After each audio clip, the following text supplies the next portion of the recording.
Yeah, I was about to say that was mostly why I was checking. They're probably light though, right? Yes, they are. But you can get 2 unused clips of light ammo. All right, how much you counting that as for Venrho? Normally they're made in 20s, but I don't know what size, clips Mag. they had for this, or mags, depending. So we know they're using red 9s, since it's clips instead of magazines. Let's just stick with how many bullets he got. Ah, alright. Yeah, sorry, I was being a nerd and I wanted to know how many shots they had so I could start counting them. Fair enough. Let's say probably 10 bullets a clip, 20 bullets. 20 total? Oh, Cool. that's an entire Pretty crafting average. session's worth.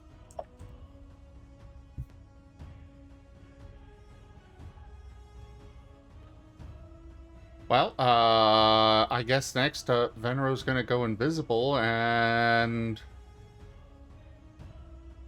take a peek inside the tent.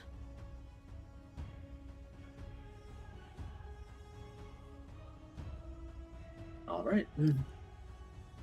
Kind of, yeah, kind of doing the, make it look like it's just the storm blowing it open rather than, somebody pulling open the flap, but...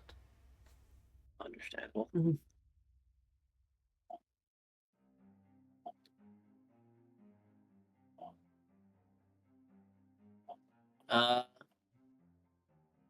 Inside are the scribes seemingly poring over some documents.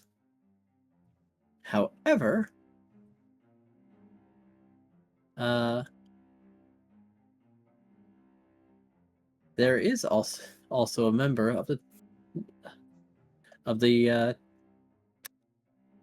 logistics crew with them, as they seem to be looking over the blueprints for the vehicle. And the senior scribe is present here as well, So how... seemingly poring over a different set of blueprints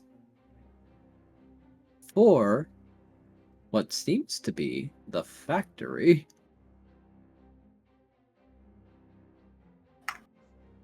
So how many total are in there? The senior scribe, 6 regular scribes, I believe, and 1 member of the logistics crew. So 8 people. Okay. Is there any sign of radios or other communication devices? No. All right. He'll go ahead and pull his head out and relay what he saw to the others.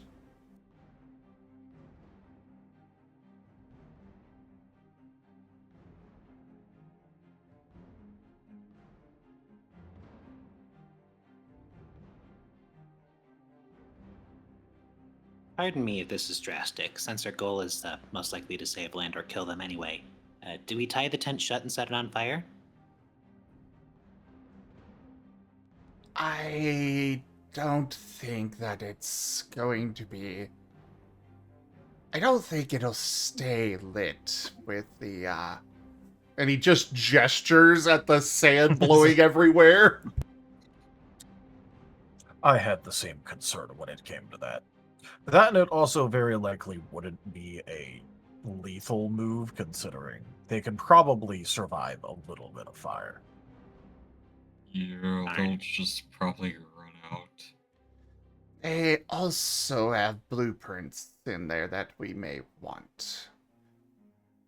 Such as for the vehicle, as well as the, it looked like the factory itself.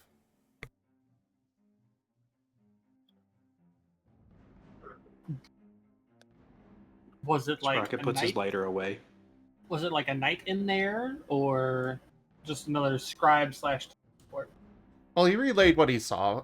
It was just 8 people, no knights. There were 6 scribes, 1 senior scribe, and logistics crew. So 8 non-combatants, presumably. Yep. Granted, we don't know. That elder scribe might be packing. Who knows? It's true. He is a senior scribe. So he's the one we target first. 8 is a lot, though. Yeah, 5 versus 8. If I got lucky, I could probably kneecap a few of them in a single good burst, but not sure if anybody else can follow up with a room clear. Did Venrho How big see? is the tent, by the way? Did Venrho see any weapons as well? The senior scribe was wearing a cloak. He might have things under there, but no to the rest of them. Except for the logistical crew, he does have a tool belt. He might use one of the tools as a makeshift weapon if alarmed. It looked like none of them had weapons except for the senior scribe and the logistics.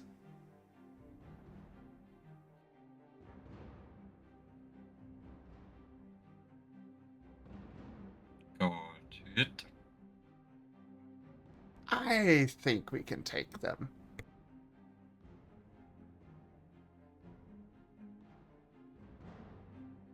Seems reasonable to me. How big is the tent, looking at it from the outside? Quite large. Think a Okay. field operations tent. Okay, so definitely not very small and narrow, so they wouldn't be that clustered up. No. Especially since it seems that's potentially where they're keeping important documents.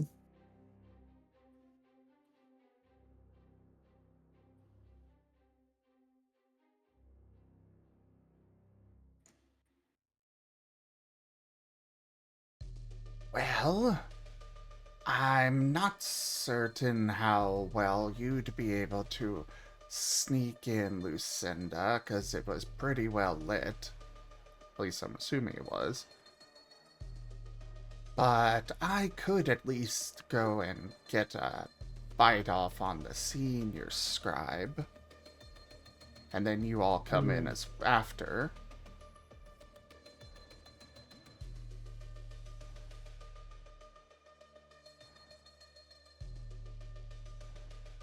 Is a bit risky. If things start going a little bit south, I would recommend standing behind me.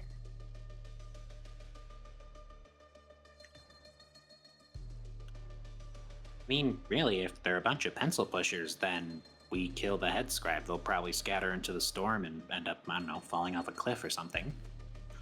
Well, yes. But if they happen to find anyone else, then they can warn them about us. Hmm. Which means we're going to have to hurry with this one. All right. How many entrances were on the tent? Just the one. Okay.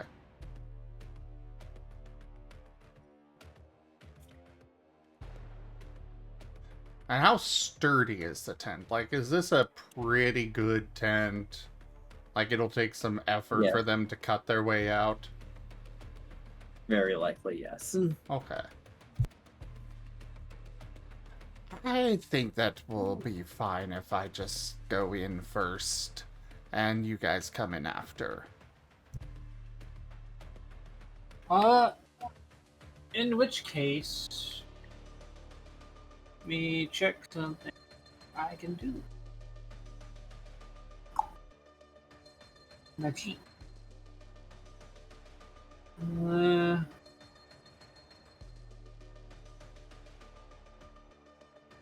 No, that doesn't work. Okay, that unfortunately is seen only, so that wouldn't work.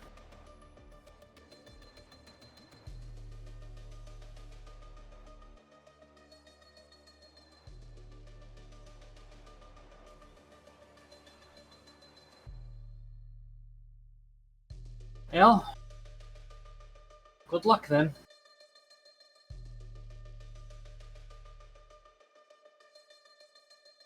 Do you want us to wait a certain period of time, or do you just want to try and quietly send a message?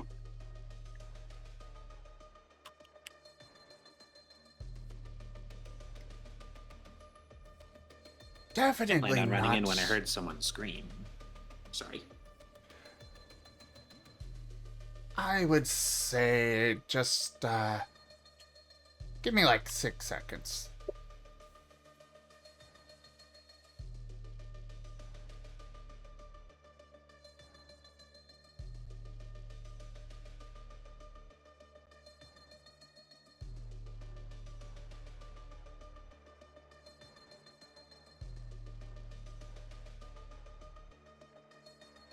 Well, if that's how much time you want, that's how much time you'll get. All right.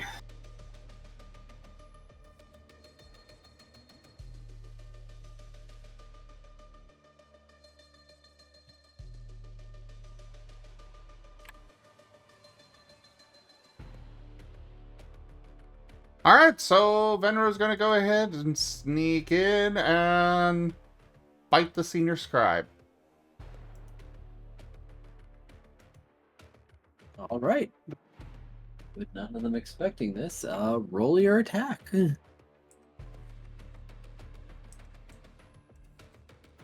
Oh, come on. Okay, fine. I'll do it that way.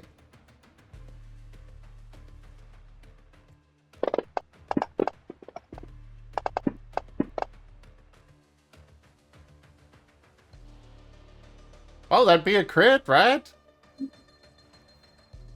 Technically, yes, as the derivation was effectively 0. Gonna go with 1.5 times. If I can do the math for this. That.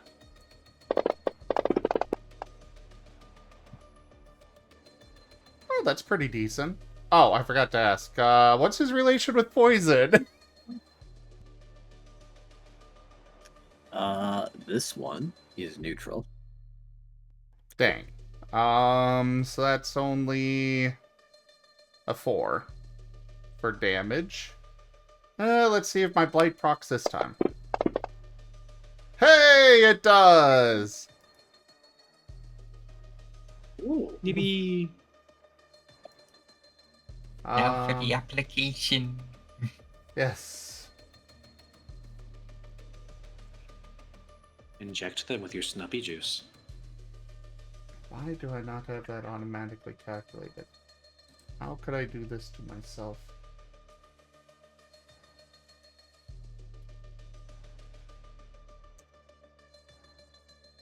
One second. I did a derp.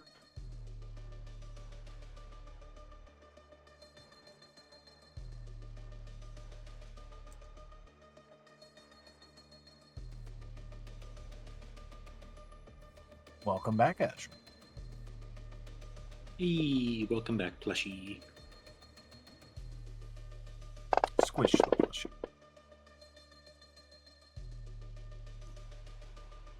Actually, that would have stab on it. So that would be 3. Does that get past his soul save? Tragically, no. He's a senior scribe. Unfortunately, he's got a little bit of soul. Sad. Just need to get some more attributes, then I can bump this up a lot. Oh well. That'll be it for Venro.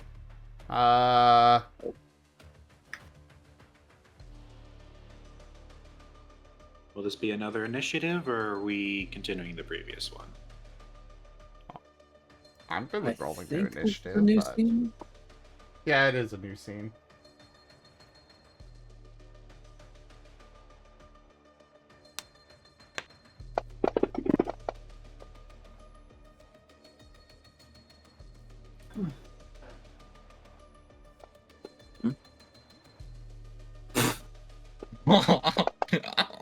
Yeah, it about tracks There for how we my go. initiative's been going. Hot diggity. 5, 4, Girl 3. Sprocket wants to go. I forgot to Oh. add the +1 to my initiative last time. On the plus side, at least we don't have ties yet. Yeah.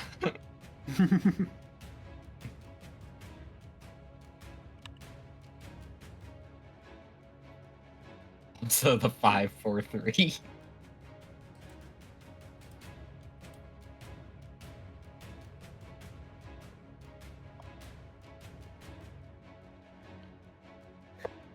Nice ladder order. Let's go.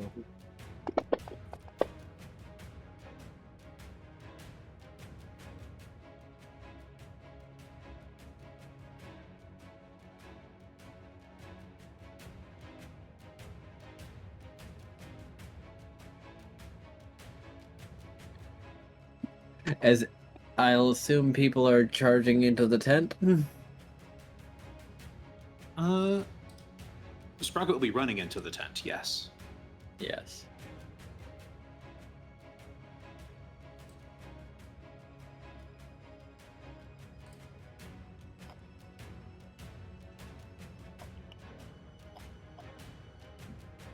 All right, movement is fine. Okay, yep. Yeah, Sprocket's going to run in there and go straight for the head scribe. Is there a cluster of not head scribes around him? For reference, Sprocket has a 10-foot melee conal AoE.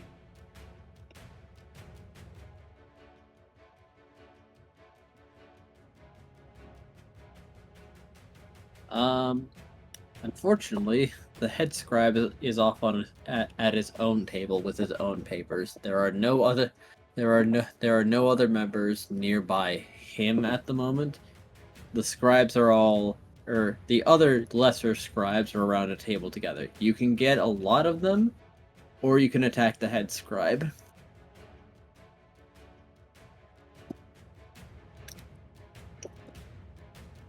Right, we need to quiet them before they spread. Sprocket will go for the cluster. War crime Oh time. boy. It's only a war crime if anybody survives to tattle on you, right? That's So true. That's the Fallout ideology, all right. Exactly. And, you know, eventually we'll get the perk, what was it called? Bloody Mess? That'll be on brand. Anyway, my order of operations shall be to use... I'm going to pick the closest scribe to Sprocket for this.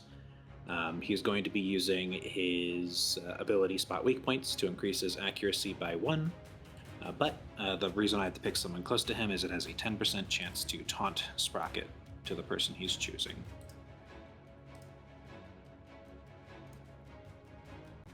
Where's my D100?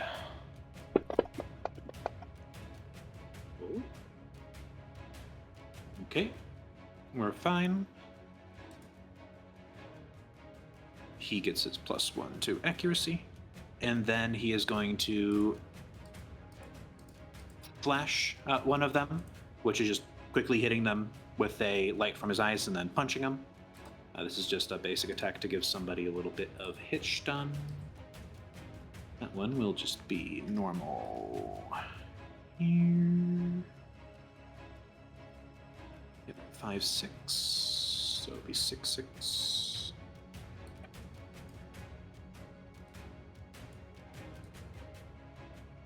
Not 16. 6.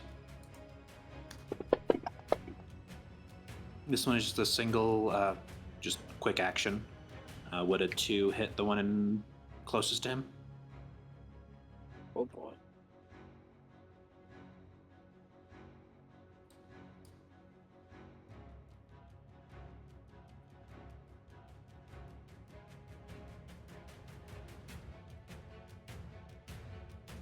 Roll it. All right. I just heard a oh boy. I wasn't sure if that was a yes or a no. Yes, it's allowed. All right.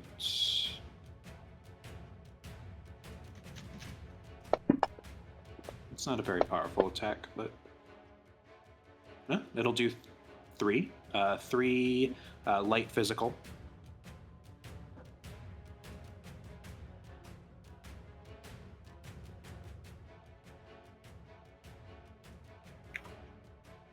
And then on to the fun one. Sprocket is going to get out one of his fun little tempered sticks that shatter very hard when hit against a solid object, and then hit this guy with it.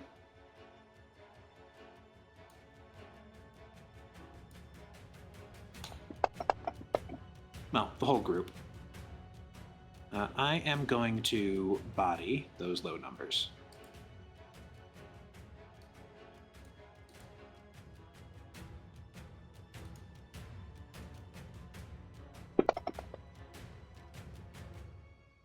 Oof, that made life worse.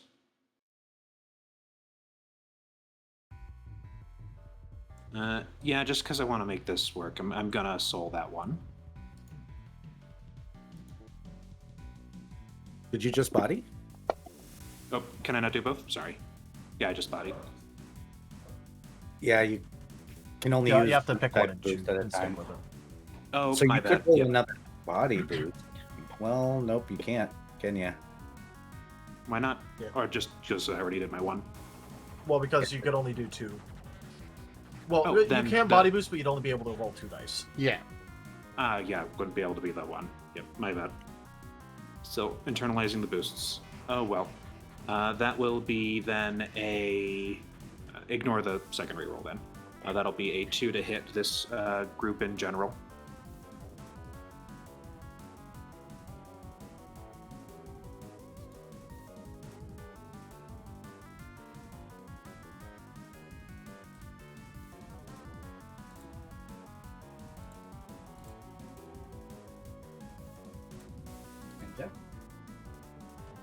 Now, is this a physical attack? Yes, it is physical metal.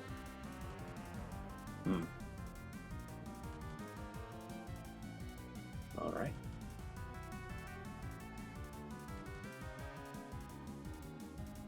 And the result is 2 in the end. that will miss. Since my body was worse. Tragic. You said that'll miss? Aw. Yes. Well, hecky Becky. Oh, that's my turn. Oh boy.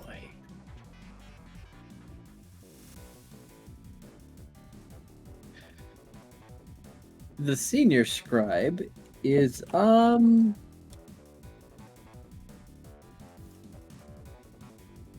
not looking particularly pleased about this Night Stalker that appeared and bit him, and then this actual scrap pile, from his perspective, from the factory that came out to swing at him.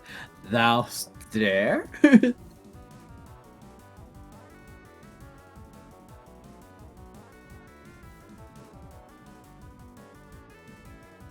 So, he's gonna be doing something about this. As he will pull back the cloak to reveal a gauntlet with a glowing circle in the palm. And he's going to try to grab you with it.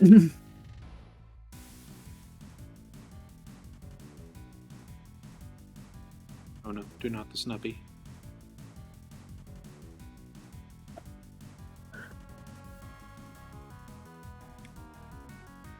So he's just trying to grab me?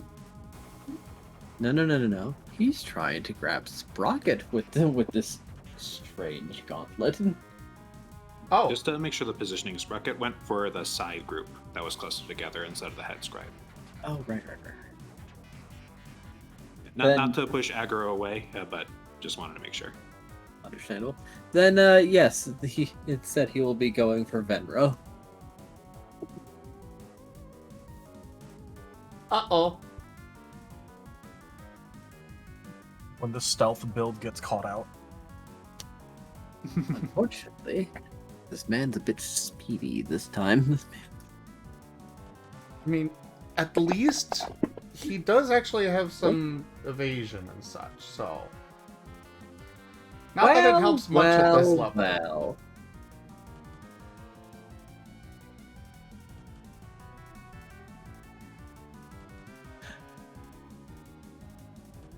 Ain't that hilarious? Oh no. Did he botch? I have Uh-oh. some excellent news, Venrho. He botched. Nice. I guess the ones are here to play on both sides. Yes! You see, Ziv, this is how it Rocket feels. failed. Yeah. This is So how that it feels the to have the squad could luck fail. on your side.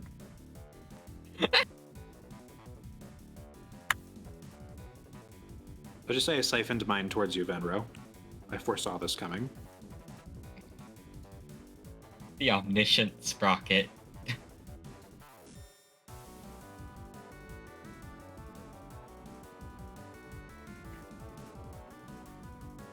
So, here's what happens.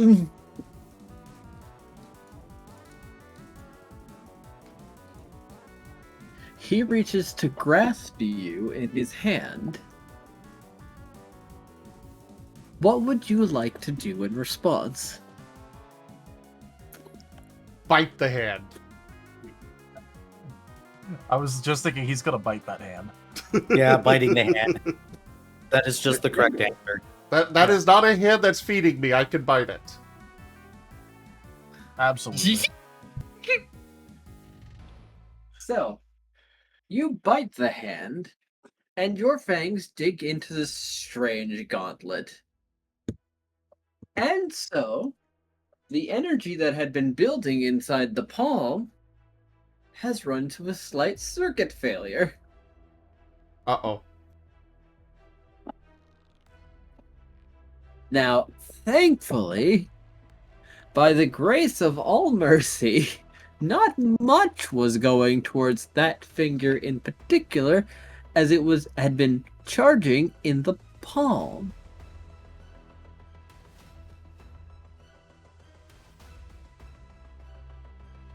And so, it fires prematurely and directly into the floor.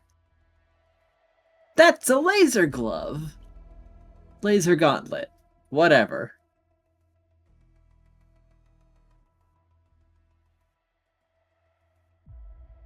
And he looks appalled that you have damaged his weaponry.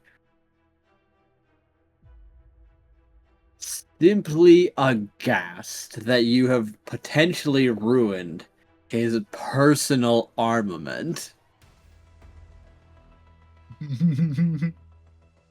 Venrho, Apply the taunt He gets status. a wag and thus rattle in response. I would like you to make a perception or appraisal check. Absolutely. Oh boy. Happy snappy. Uh-oh.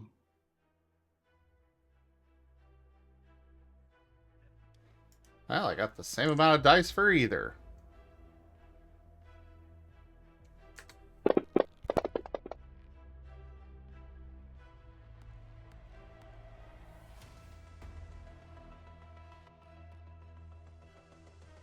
I don't like that. But I don't want to spend resources.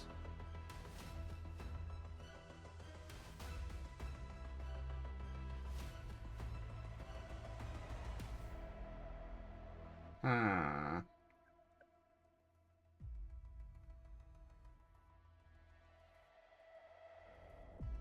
Hey chat, hey guys, can I use the party reroll? All right, we had that. Yes. Yeah, I don't mind either way. Yeah, go for it. Sure. Ugh! I'll at least, Arg, arg, arg, arg, arg, arg. I'll at least soul the one, I guess. Okay, we got a 2. I'll lock that in.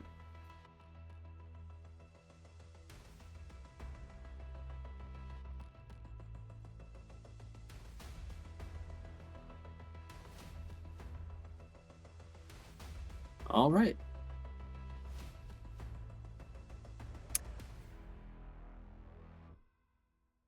That made a crater in the floor and burrowed actually very deep.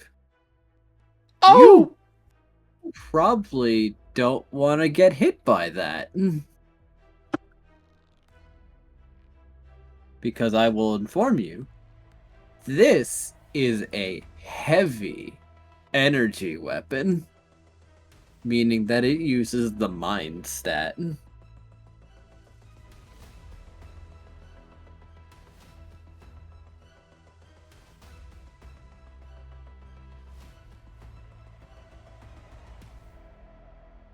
Good luck. Well, it's, damaged, right? Totally. Sure. Might be problematic. He might not try to use it again while holding you successfully this time.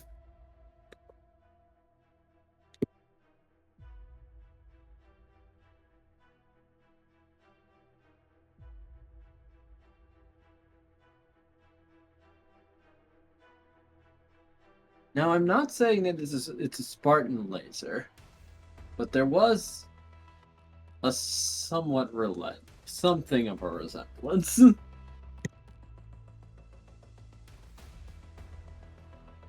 real question is, how quickly can he fire it? Is the question. It's true. This thing, much like many other ranged weapons, does need to reload. It is not infinite.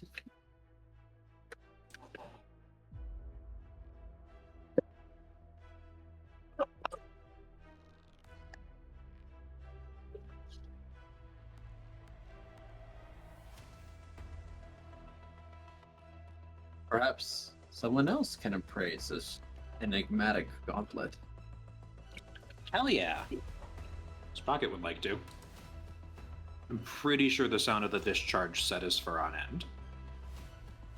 Yes, very probably. Even the scribes are in more of a tizzy as, oh god, he's using it. 1, 2, 3, 4, 5, 6.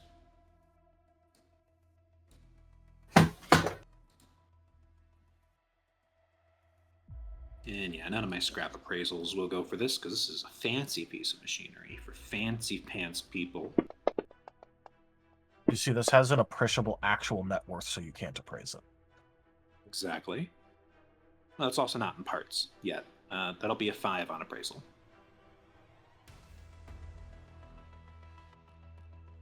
Just for a basic understanding of how fucked are we? Will this happen again? Is it going to be ranged? Just general, oh boy.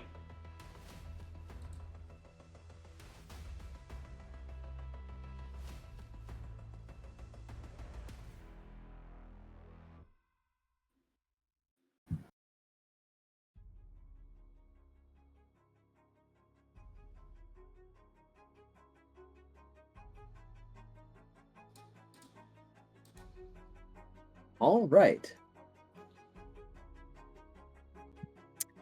Sprocket, Yes. something is strange about that gauntlet. Because it has a maker's mark on it.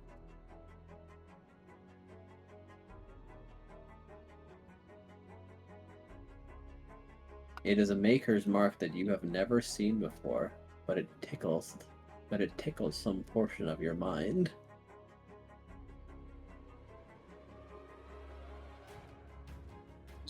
Would That- Sprocket have the time? Oh, go on, sorry.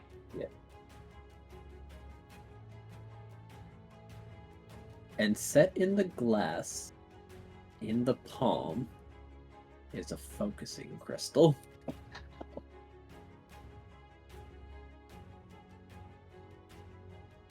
Looking at this, feels like it unlocks something.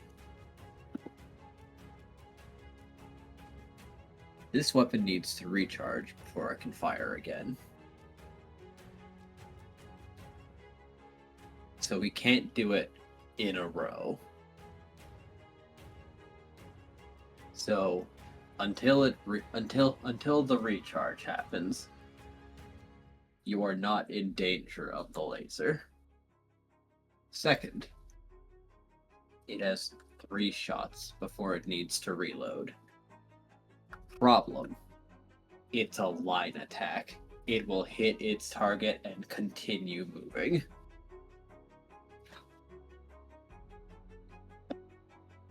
Venrho is very lucky that he made it point down.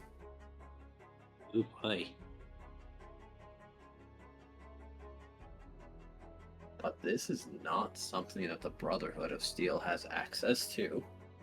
Not really. Not in a resupplyable fashion. They found this. Yikes. Would Sprocket have the time to relay a very short thing to the party during the scuffle here? Of course. Guys, kick his ass before he can shoot it again. You got a little bit.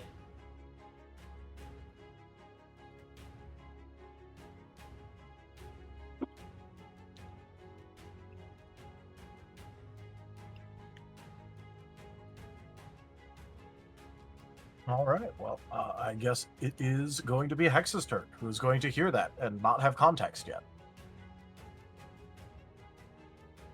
Because he wasn't inside yet. I think it'll be pretty obvious who is being talked about, considering the smoldering hole in the floor and the giant glowing gauntlet. Oh, probably. But, you know. He is going to... There's a couple things he could do. But probably one of the best would just be taking a movement action inside and sort of blocking off the doorway, except for, like, letting allies through, obviously.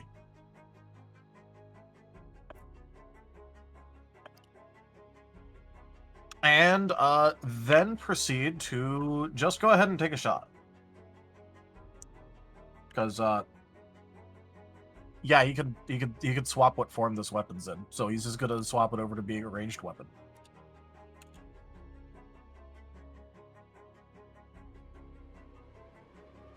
Unfortunately, the ranged version is less accurate, as it does not have comfortable yet. It will later, but right now it does not. As yeah, no, he's just gonna try and pop a shot towards the senior scribe to get his measure. All right.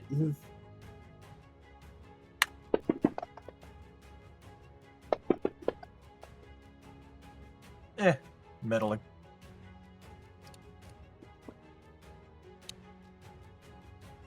That will be missing.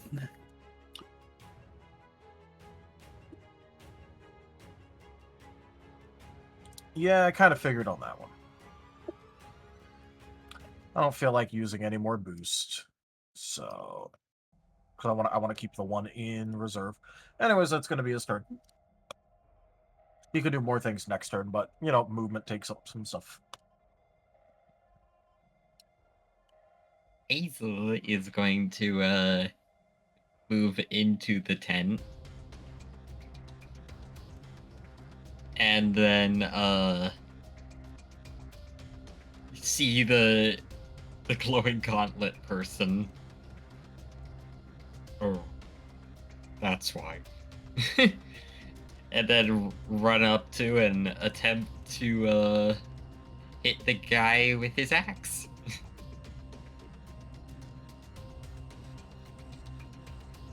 Let's see if Izul turns one person into two again.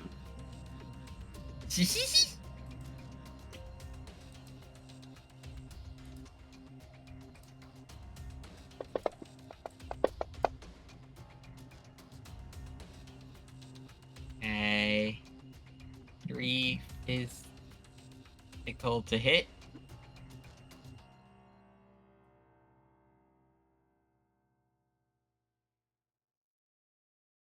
It is not. Oh.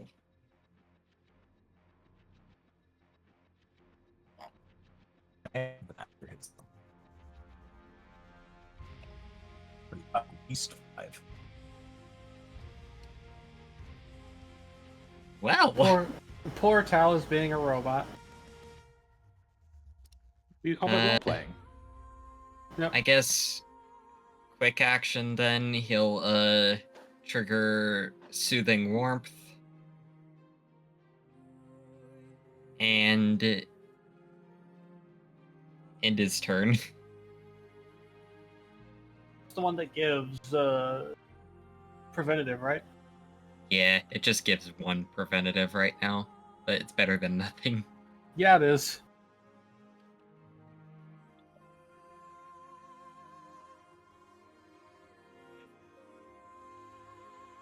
That's a 1/9 increase in my HP.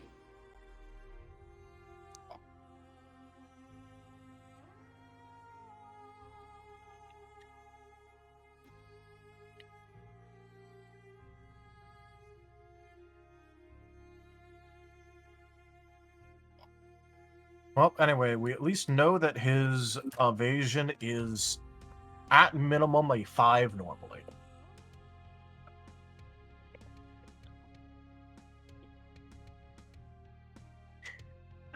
Or he has resilient defense. One of the two.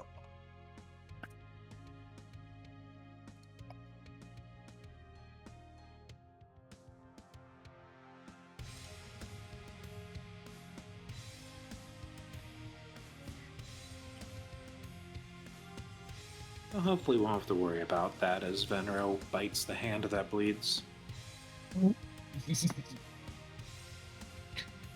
Now with more hits done.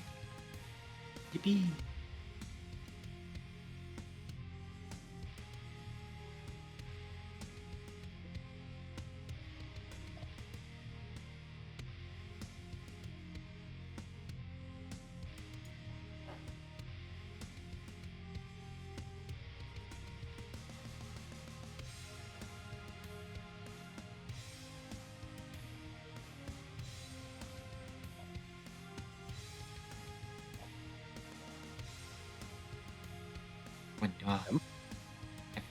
Have the neighbors gone over to Zim's now? I apologize. What's up? Your turn. ADHD got the better of me. Wait, why is it not playing the thing? Oh, What thing? there's normally a little ding that happens when it becomes your turn in Fantasy Grounds. Yeah. Oh. Well, my bad. I'm sorry. I'm gonna bite him again. We're currently testing to see what his evasion is, because after at least one attack went towards him, a 3 missed, so he's got like at least a 5. Normally, at least. Well, does a 4 hit? Physical? Yes. Yes.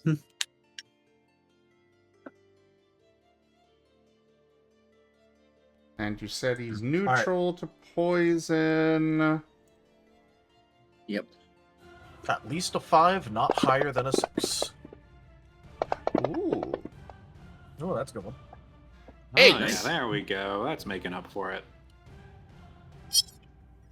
Very nice. Let's see if my blight triggers.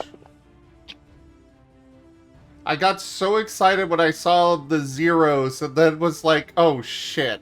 That's not 0, that's 100. Oh. That's the guaranteed to never hit right there. After we get to attribute 10, then I'll have it 100. And have application and all that on it. But right now, I'm doing the best I can with the XP cap. Understandable. What are you going to do? I'm going to do the very best I can. At least you could say you got 100 on a D100. You did? It's true. 1% chance there. Well, no blight, but hey, at least 8 damage. That is full action. So off to Lucinda. Okay. Well, she will be entering the tent. How far away is he from the entrance of the tent?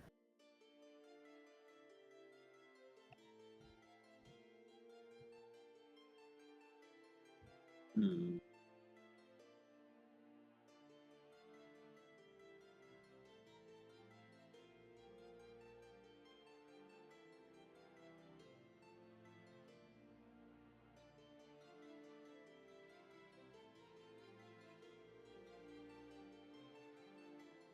Ninja?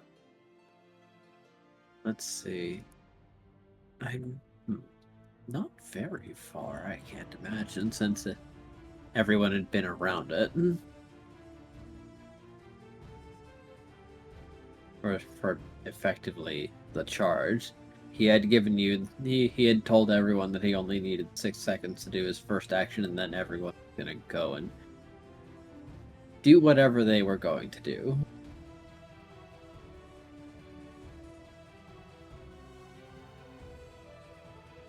So probably within short range. Yeah, very Yep, short range. that's all I needed to know. Okay. Well then, Lucinda is going to hit him with some magic.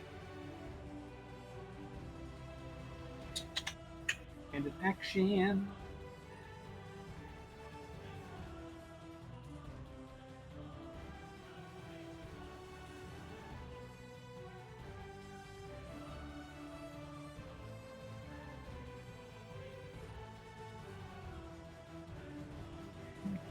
It will be which dice was this again?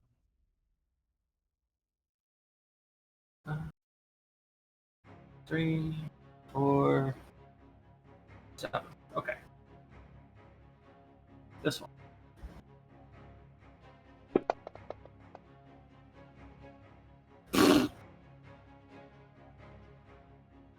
That sucks. Nothing.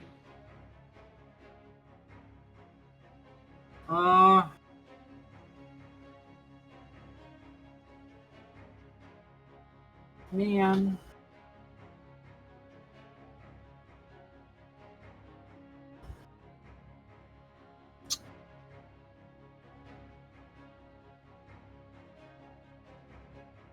Oh, that was a gross one to try and re-roll too. Yeah, that's why I'm like, do I even want to make the attempt?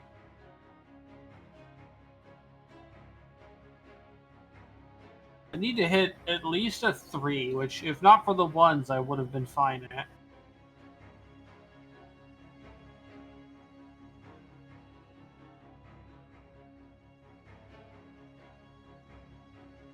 Vigor is how I make 9s explode, right? Yes. Oh, yeah. We'll do that. We'll make those 2 9s explode. It makes the 9s act just like 10s, so that's +2.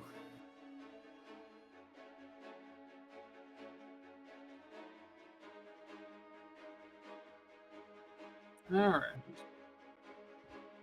2, 9, 9. Currently plus 3 is my new current total.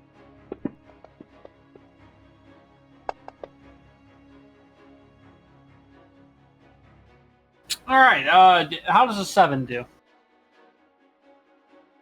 Pretty good. It wouldn't happen to be a crit, would it?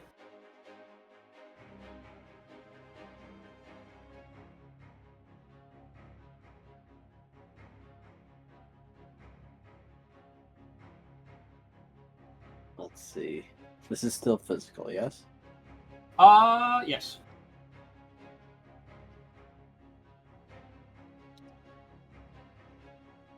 So close, but no. Okay, so that means his evasion is probably base. Yeah, it'd have to be 6 then. Yeah, because if it was 5, I would have. If it was 5, you would have crit. So it's a 6 Okay. at base. Haha, we have discovered information. Yes. Well, if physical versus ethereal, but we at least know his ethereal is a 6 or 7. Which whatever. makes sense. He's We're narrowing using it a soul down. weapon. Well, in that case, I'm gonna boost one of my ones. Solo 1. Which will, do that. It's an 8. Good hit.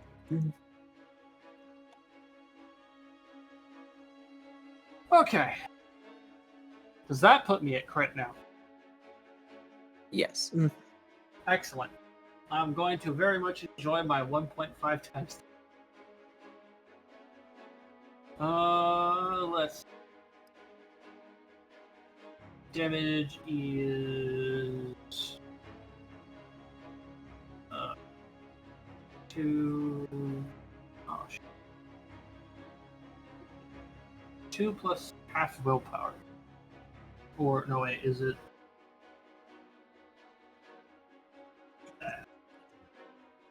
The names of these always get me mixed up on which one does what. Plus. What's gas. the question? I was trying to remember which of the skills it was damage. It's sagacity, right? Yeah. Triple checking. Yep, it's your ability to cast. It's the Yep. it's the actual like combat casting one. So that's going to be 3, and then 4, 5, 6, 7. Oh, 7 again. Nice.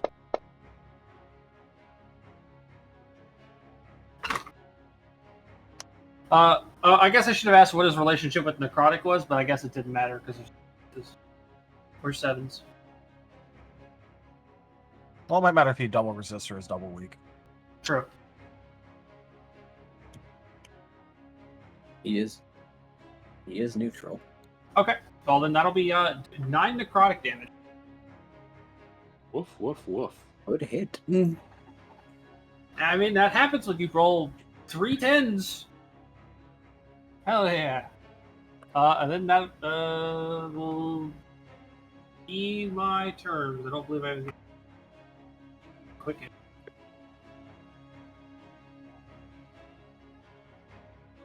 How many words can I put in a quick action? Okay, quick action. I can do more than one spell, right?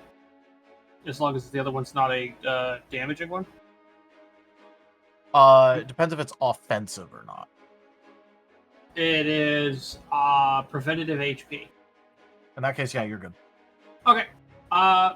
Then we will short range protection for power cap is only 2. So Venrho, enjoy your 2 preventative HP. Thank you.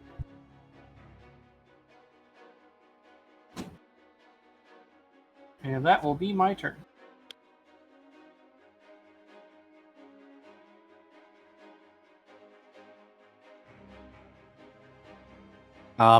I'm doing medic-y things in a medic tent. Medically medic-y things. Yes. I'll end my turn.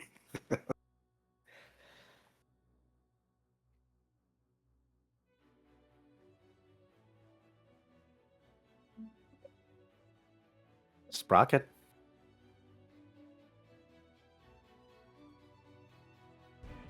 Sprocket.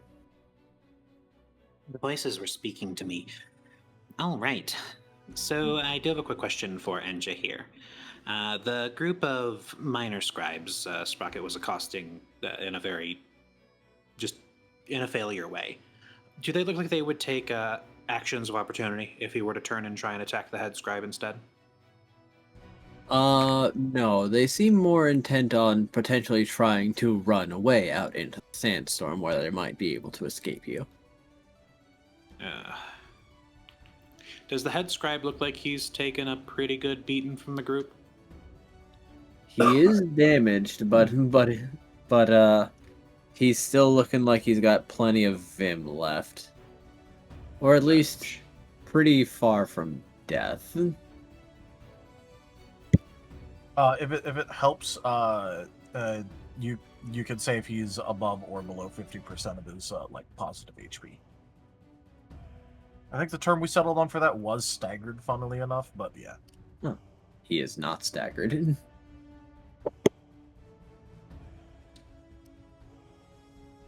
Yeah, no, that weapon changes all the calculations. Sprocket's going to redirect himself towards the head scribe, and we're going to just be fully surrounding him, definitely not lining up like lemmings. And then there'll be movement, and then Sprocket will then be using his quick attack first.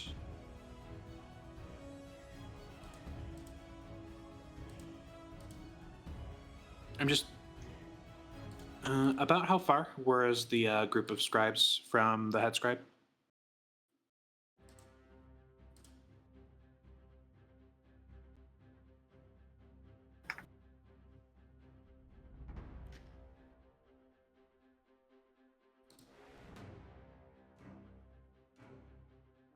Repeat the question? Oh, how far was the group of scribes from the head scribe? Oh, a good distance, like potentially 20 feet. Okay, then Sprocket will definitely have to use movement maneuver. And then that leaves us to do the quickie.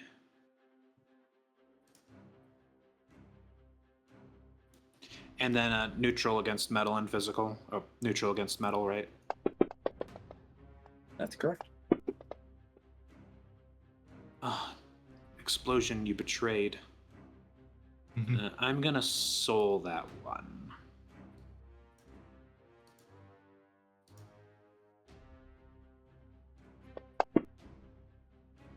There we go. Does a 5 hit? Yes. All right.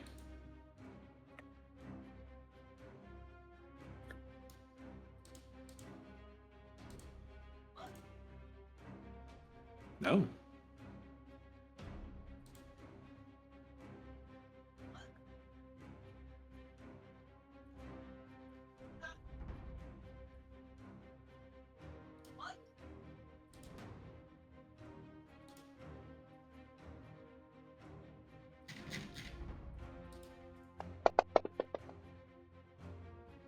That'll be 3 physical metal damage. Oh, Alright. wait, I forgot to apply the stab bonus. Would a 7 be a crit on the previous attack? It would now. Okay. Then it would be times 1.5, so we just add 2 more dice. Sorry, I'm still learning the crits and modifiers as we do combat here. That's fine. Okay, asking that was important. That'll make it a total of 6 damage.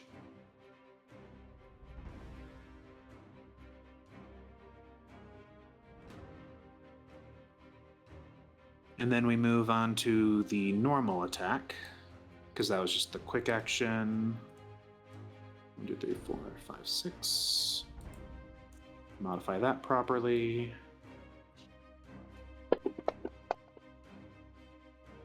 Wow. That'll be running through on my boosts, but this guy needs to just die ASAP, so let's go for it. Because, yeah, I have 3 soul in total, so I can do that. All right. I'm going to use another soul on this, and that'll be +2. Come on. Sprocket needs a new pair of shoes. Does a 2 hit after all the hits done, stuffies? Yes. Physical. Perfect. All right. And then this one hits hard.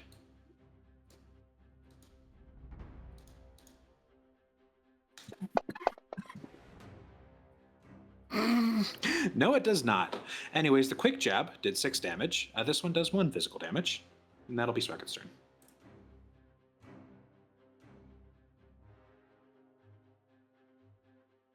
You walked up to the guy, flashed him, punched him in the gut, and then hit him with a bit of rebar.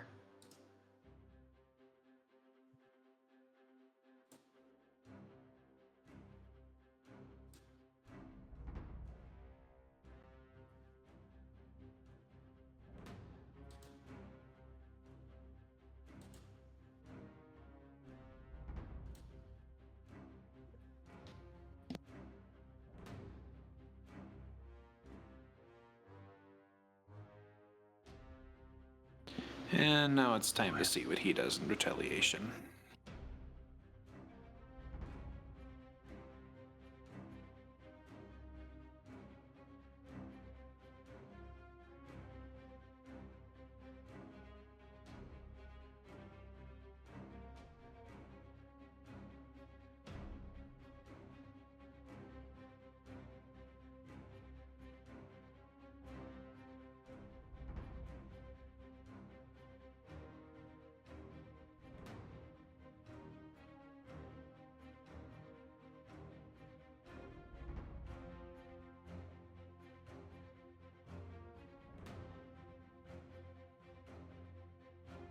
Okay.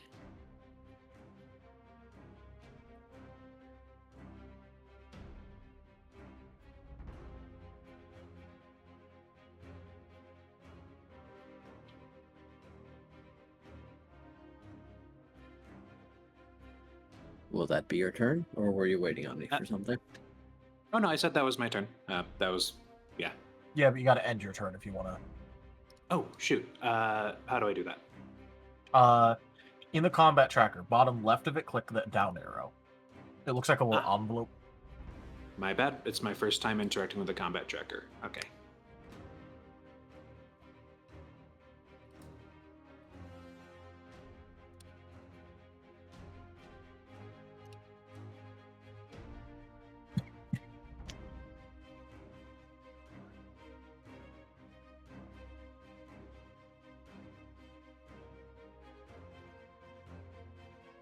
Right.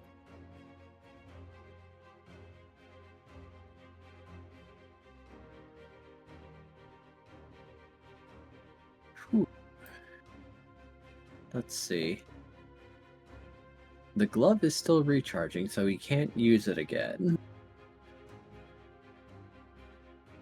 Now, remind me. A recharge, does that mean he doesn't get his second action, or he just can't use it twice in a row? It depends. Does it have a cooldown effect on it, or does it have a reload? It has a cooldown. All right. And limited uses with the reload caveat. Okay, so basically every time he uses it, there's a cooldown, and once he's used it a certain number of times, he also has to reload. Yes. Okay. In that case, the way that it works is per cooldown rating, it'll eat up another standard action on the following turn. So, if, for instance, if it has one rank of cooldown, one of his standard actions is automatically eaten up. If he has 2 cooldown, 2 of his standard actions are automatically eaten up on his next turn. I see.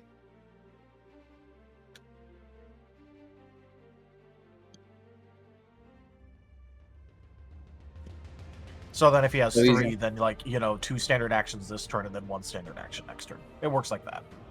Got it. So 1 standard action this turn. Yep, if he has cooldown 1. Yep, just 1. Just cooldown 1.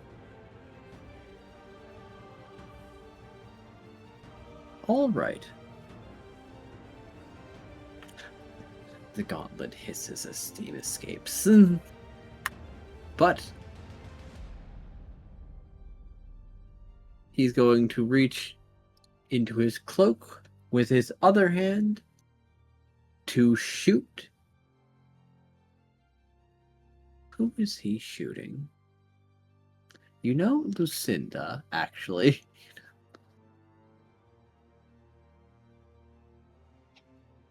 Can Izul attempt to do an attack of opportunity since he's firing a range shot? Yes, you may. I'm pretty sure Sprocket, Who dropped? Izul, and Lucian or Venmo, they all get attacks of opportunity. Yeah, all three of us do, don't we? Yeah. Rest in peace, Lucinda. Oh god, Viv got shot in real life. The head scribe is scarier than we thought. I'm pretty sure Viv in real life is immune to bullets. That's fair. I've met the man. Alright, so... Attack of opportunity on the senior scribe? Yep, everyone who can make one, go ahead. Absolutely.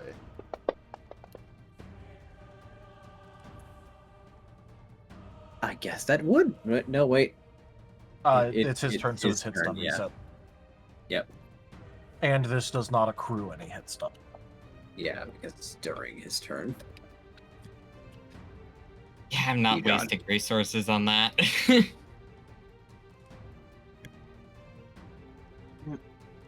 We'll go for this.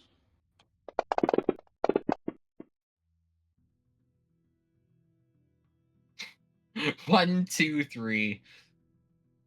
We are very good at doing the ladders today. I assume 3 does not Can- hit. It does not. It does. Oh well. So, this Lucinda, you have an attack of opportunity.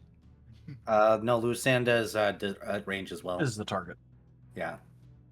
Oh, So okay. Discord crashed, so I did not hear that after the end of Sprocket's turn.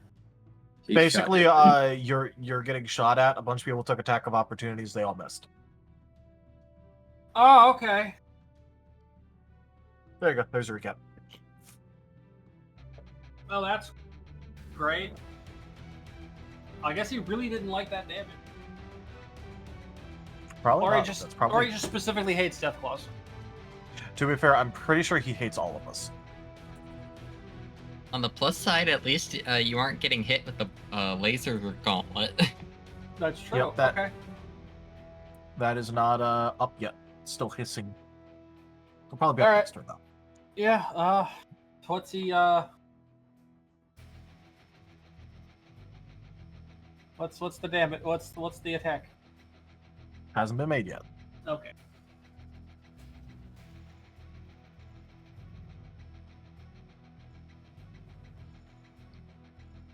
All right.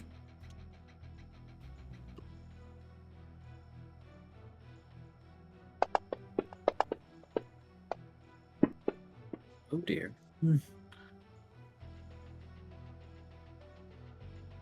How does a 7 do? Well,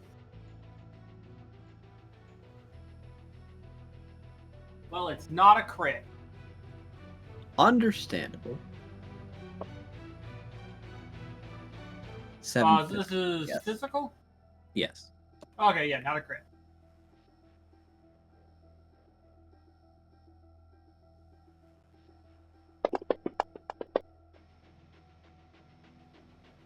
Okay, he low rolled. That's only 5 damage. Ow.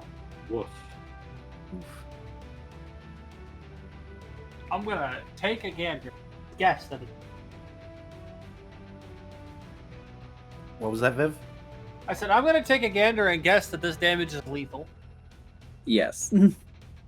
All right. Didn't like that, but here we are.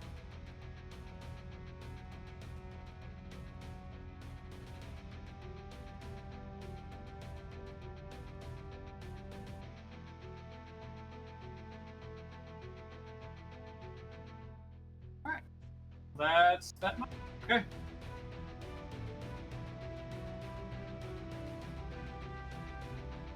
All right.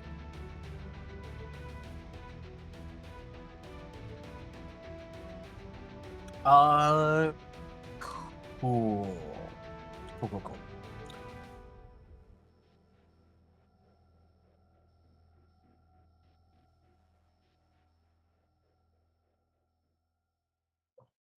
Hex is actually going to think for a second, and then go, "Hey, Izul, aim for his arm."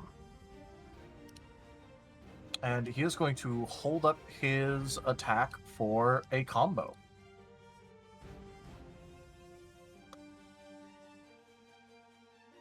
Because the gauntlet's about to be up next turn, so, you know.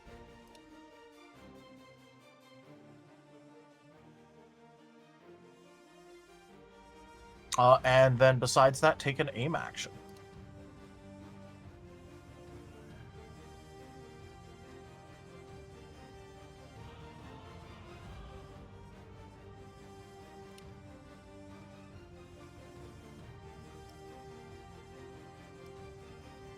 So the combo is a standard and a quick, right?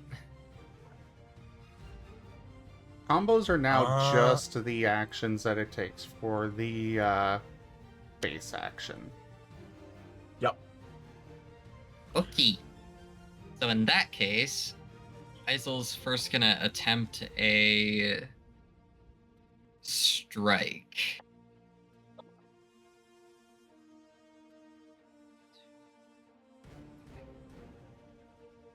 On the guy.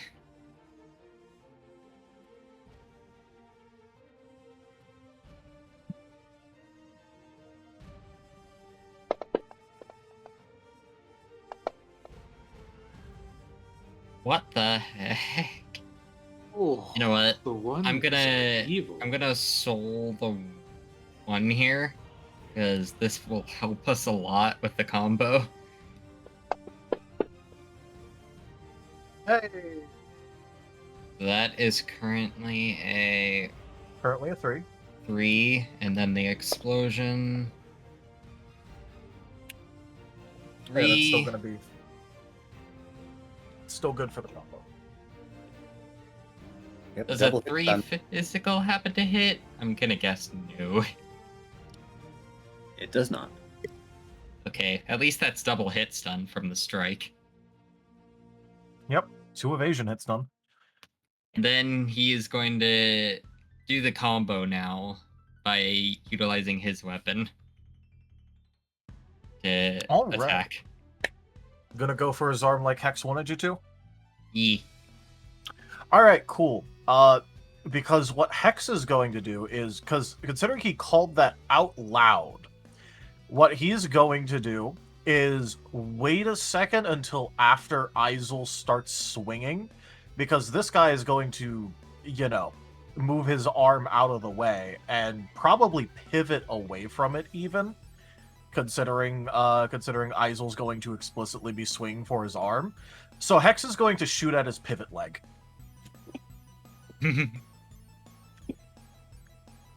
And swing.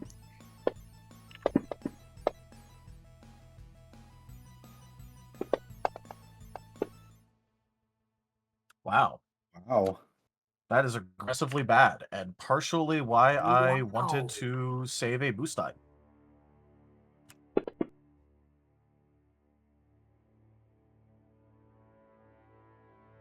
As now that's a 4, and we know that'll hit. Because this is physical.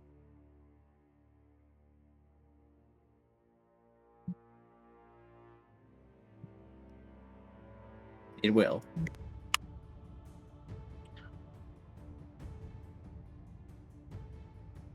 Cool. Do we get any bonus die from the description? You do. Take 2. Cool. Doo-doo-doo. What is What his is- relation to Good. slashing?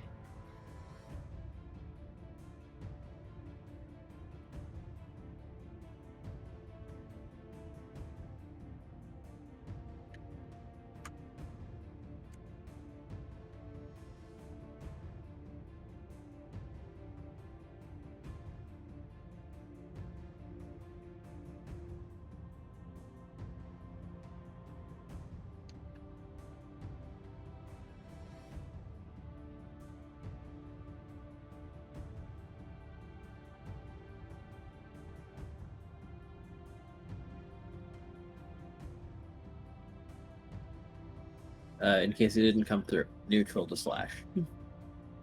Okay. And yeah, it didn't come through. Yeah. What's his relationship with piercing? Resistant. Yeah, kind of figured, but now we know he's weak to blunt.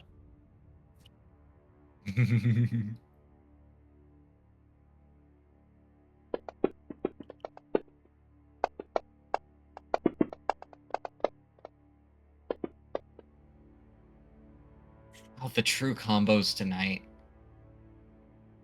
Yeah, they've been brutal. Yeah, I'm gonna willpower mine. Because that's just really bad.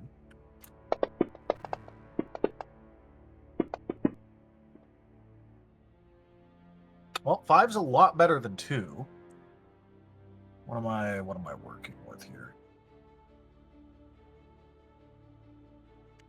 I'm gonna use an EX boost.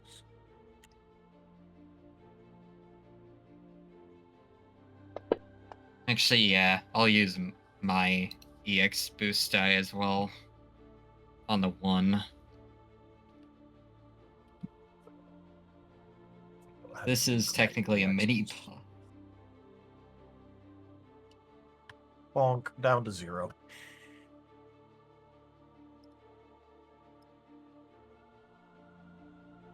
Plus 5.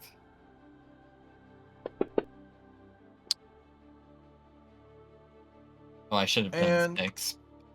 Well, that raised it to 6 at least. And considering that this is going to be my big contribution for a little bit, I might as well... You know what? I'm going to be smart about this. I'm going to actually Vigor Izul's. Because he has a lower difficulty than me. And we have the same amount of 9s.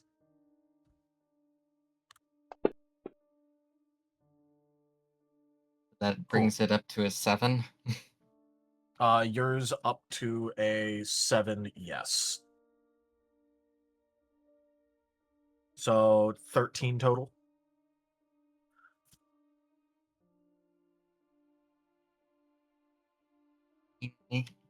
As I use my hoarded up resources that I've been saving just in case. 13 physical. Woohoo! We had to work to get it there, but that turned into a decent number.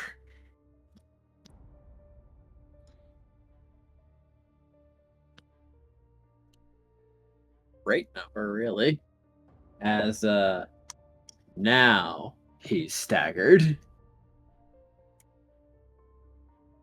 and quite unhappy with you. Hopefully he's unhappy enough that he'll take a shot at Hex about it instead of anyone else. He might do just that.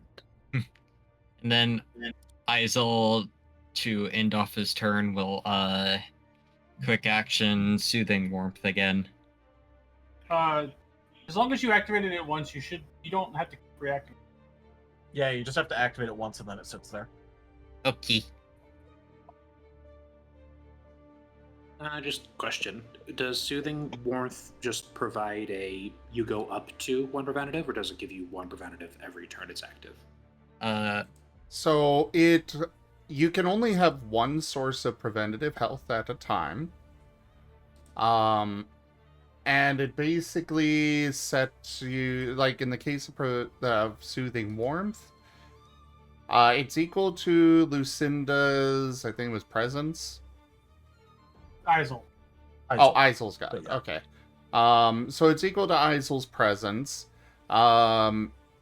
And it'll just replace what you currently have if it's less than that. So when you get a new source... So it refreshes instead of stacks. Yeah. Or Yeah, if you've so got a Izul's, source from... like, say, Luecinda gives you 1, and Izul would give you 2, then you get the 2 instead, but... It's a replacement effect, and it's just whatever the highest raw number is. Yeah, right now Izul's is just 1.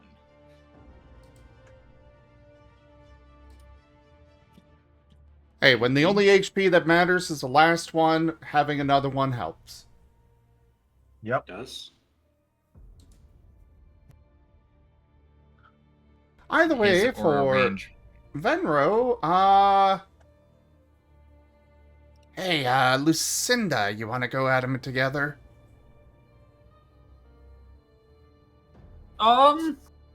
Yeah, let's go for it. Alright. Venro's going to be comboing. Do they have to be the same action type, or can they be different? They can be different. It just depends on... So, good. It depends on it, like, it's gotta make sense on it, so... You know, we're probably not gonna combo with you doing a heal, you know, only healing, but... Oh no, I was just gonna do a full action. I don't know. If you do a full action, then just keep in mind that both of your rolls for accuracy and damage will be at +2 difficulty. Really? Didn't we Yep. decide It's to going reduce down that? to +1. Well, yeah, but I don't think that update's out yet. Right. I don't think that's part of the update that's out. Okay, but if I do a standard action, there's It's normal. It's okay. normal. Then it'll just be.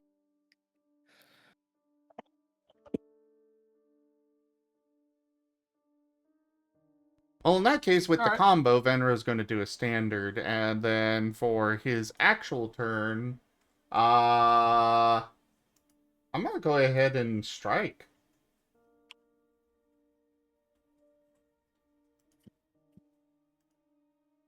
Because, you know, why not? Oh, this guy. We can't combo, or we can't crit him with the combo, but hey, I'm going to take a strike chance. Well, especially because he's already been striked, and then he got comboed, so he's at -3. So if you strike him again, you have a decent chance at hitting. And if you do hit, then that's another -2 integrity. Wow, does a 5-strike hit? Yes. Does it crit by chance? I don't know if it crits. No, he's If only it at helps, hit -3. stun is applied after, so he's at -3 right now. Yeah. I don't know what is the original... Well, yeah, I guess you were saying it's at least 5. It has to be at least 5 due to misses more, so probably around at least 6 on Imperial. But It is 6, Alright. I believe, is what we figured out. Well, then here's the damage. well, you do ethereal attacks, that makes it a little bit wonky, but Super robot. it narrows it down a bit more. Either way, there's the strike integrity thing. 3 damage. I at least got some Now he hit has strike stun. integrity. I got hit stun and at least chip. And integrity hit stun. But yeah, Can you hear me, by the way? you are You're still kind robot. of robotic. No, we hear the first syllable of every word. Nice. Well, here's Venro's accuracy part of the, whatever, combo. Oh, that's good. That's about what I expected. Yeah, but you add them together, so Yep. that's a 7 total. Which the 5 hits, so that definitely hits.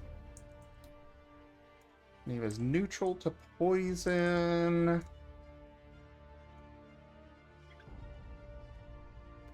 This is just power short range necrotic again. Ew. Ugh. Yeah, I'm willpowering that. Oh. Hey, got some 9s. Good vigor push that. Well, first getting rid of the 1. You know what? Sure. I do not want this guy getting that, thing off again. Oh my gosh, these rolls. Alright, we're just gonna use a willpower. We Is there are a dice jail for the tabletop? re-rolling with my willpower. Way better. Way more better.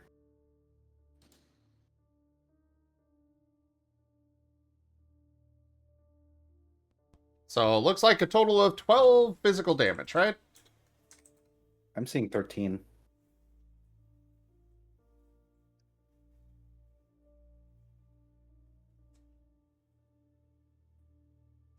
Where do you get 13? 3 plus Miss. 4. Not enough ale. So you rolled 2, you sold the 1, so that makes that a 3. Plus 4 equals 7, plus 5 equals 12. You're correct. Okay. Oh, fizz. Damn. We got a reroll. Nice. I'm still sitting on an extra dice, too.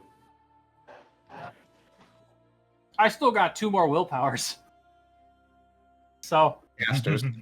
I am out of Yeah, vigor casters be and casting. willpower and also boost dice. Yeah, I've got 2 vigor and a willpower, so if he's not down by this, I'm gonna spend it all if I don't roll like absolute trash. The man is still up and ready to keep being your problem. At least his evasion has to be stupid low. And then Sprocket comes in with the metal chair. Yeah! Ye old time to self buff as my other standard action. So that's going to give me there. Cool. And after that, I forgot to write the thing. What does this do again?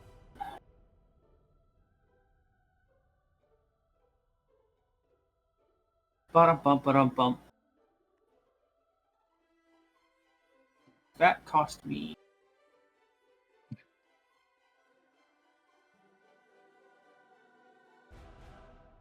Right?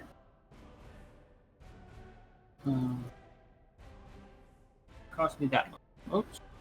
Which means I have that many left. Okay.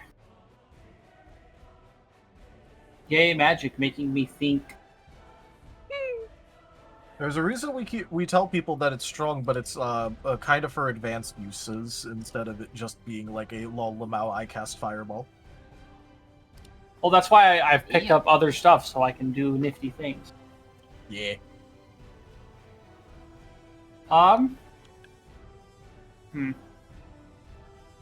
Is there anybody who is not in range of Izul's preventative HP? Me. Hex. Hex? Hex isn't. Hex is also isn't here, I don't think, right? Hex is No, here. Hex is here. RGB isn't. Okay. I was the meme. Fair. Yeah. He went for here- the meme, so instead of saying I just went Hex. Well, congratulations, you get a preventative HP from my All right, short cool. range protection. Cool. I will note that down. I will likely be needing that shortly. Yep.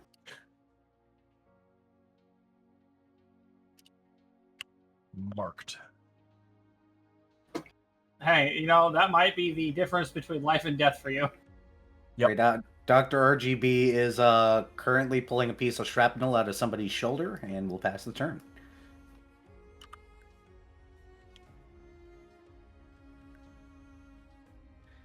All right, Sprocket. time for Sprocket to hit him with a metal chair. Except it's rebar and not a chair because Scrounger doesn't work unless you move, and I'm not using a movement action. Sprocket's going to spot weak points first to improve his accuracy by 1 step and see if he taunts to the head scribe. He does not. That is good. It did not show in the chat. I rolled an 81. Why did you not show? You did last time. You got to roll it in the box. If you roll it outside, it doesn't show. That's exactly what it was. Well, thankfully, still fine. It's only a 10% chance. And then we are good there. Accuracy goes up 1 step. Sprocket's then going to use his quick action to do the flash with a punch, which will have +8 right now. Sorry, +7. And then relationship to metal was neutral.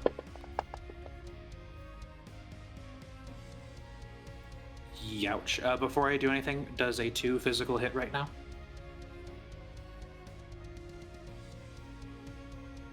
It does now. Does now? All right. And then this is just the baby hit. Cha. Okay, that'll be 2 physical damage. Sorry, that'll be 2 light damage to this guy. Sorry. I keep thinking it's metal because everything else is metal except for this one. Yeah, but the physical / ethereal does matter for that, but yeah. Yeah, physical light. All right, so that'll be 2 fizz. All right, and then we go on to the main attack.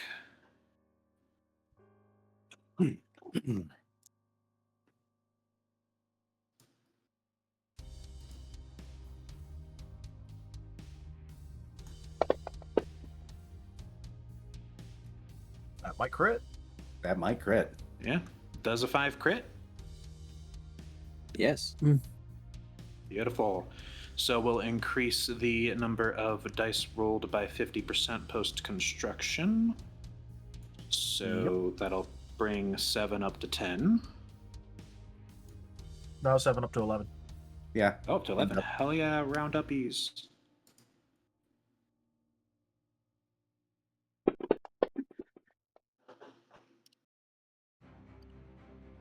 Okay. And then so Vigor would give me +1, +2. So Sprocket's definitely going to Vig to bring that up to 6. And then for the exhaustion ones, are we able to stack them like the typical boost dice? Nope, it's just 1 and done. It's 1 and done. There's a feat for willpower that lets you willpower the same roll twice, but there isn't one for vigor on that. Got it. So if you want to gamble for better, it would be better to willpower in order to try and gamble for a higher roll, or something that you can vigor more. Yeah, because Vigor would give me 1 explosion plus 2 6s. So minimum +3, bringing it. Or. It's or? Oh, it's or, not and? Not and, it's or. Let me swap to that tab just to double check what I'm reading. Yep. Over crit, you get and. Yep. Yep. Well, not and, well, you get and on both versions of it, but you know. Yeah, this is for the Vig change, right?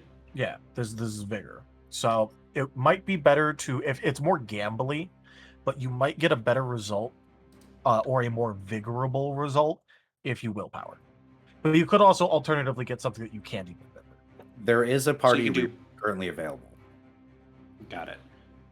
So I can do both willpower and vigor. Yes. Yes. You can mix and match those. You just can't do the same one multiple times. Otherwise, what someone would do is they would get like 5 vigor, build up a full action nuke, and then vigor the same power damage roll like 7 times. Makes sense. So do we think with everything we've done before, a 6 would be enough to put him down, or do we gamble it? His integrity's looking rough, so this is a really good chance to deal a lot of damage.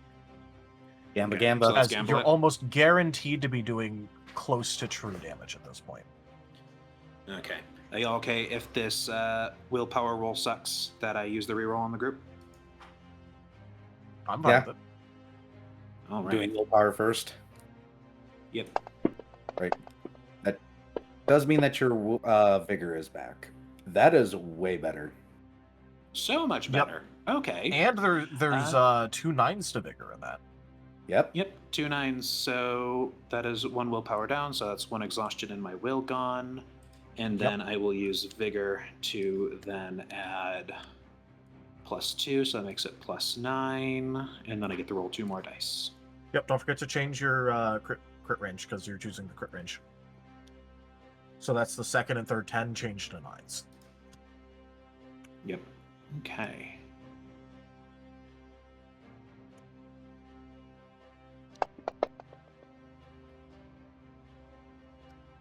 You didn't change the second one. Oh, okay. So then we just roll one more then. Yeah, you Yep. need to roll one more.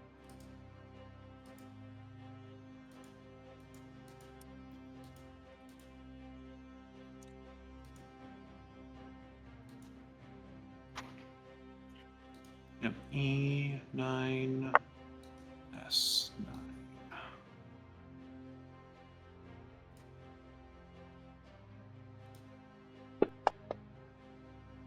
Wait. All right. But 11 physical metal.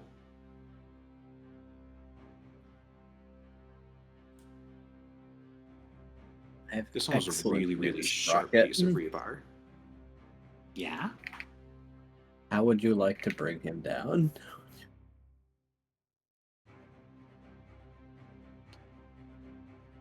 So Sprocket keeps these sticks of rebar on his back, and the ends of them are just covered in concrete. Sprocket, inspired by how much of assholes the Brotherhood of Steel are, is going to keep beating this guy with this stick of rebar with concrete on it until there's no more concrete left on the stick of rebar. And it's probably bent a little bit. This is full blunt force Understandable. trauma to like the back of the head and back of the torso.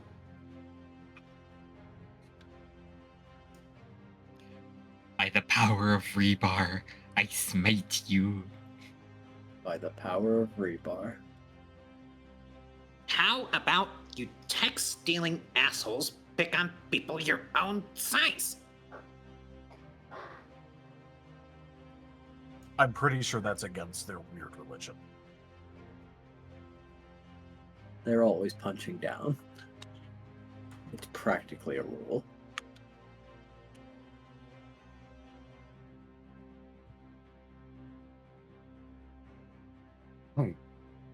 Anyways, we still have those ones to deal with.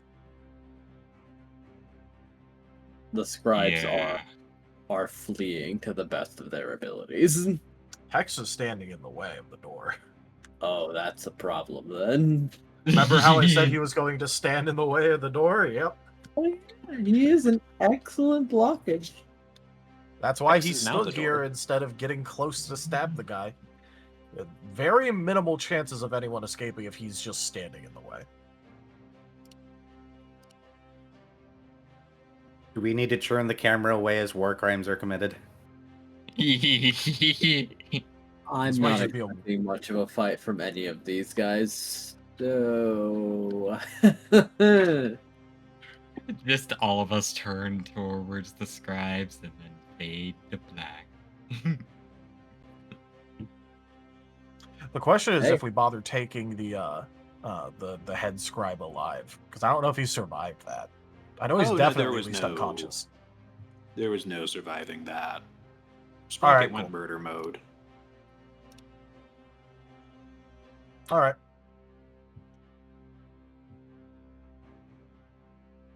Take his gauntlet. Oh yeah.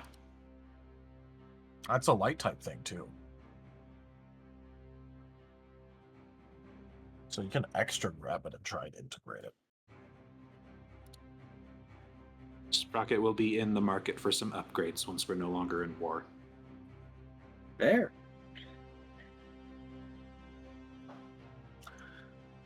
X is just going to, when it's all over, is just going to start quickly gathering up as much of the actual blueprints and texts and other things that are just laying out in the open here. Understandable.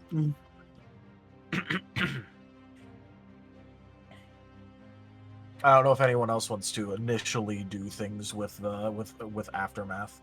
Well, Lucinda doesn't really know what's valuable, so she's going to rely on either Sprocket or Hex to tell her, hey, carry this.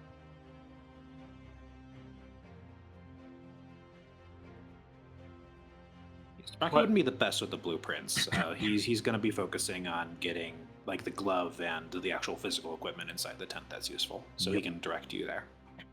Understandable. Hex, yep. Hex is going to think for a second and go, Lucinda, you're good at figuring out how to get into and look through nooks and crannies, right?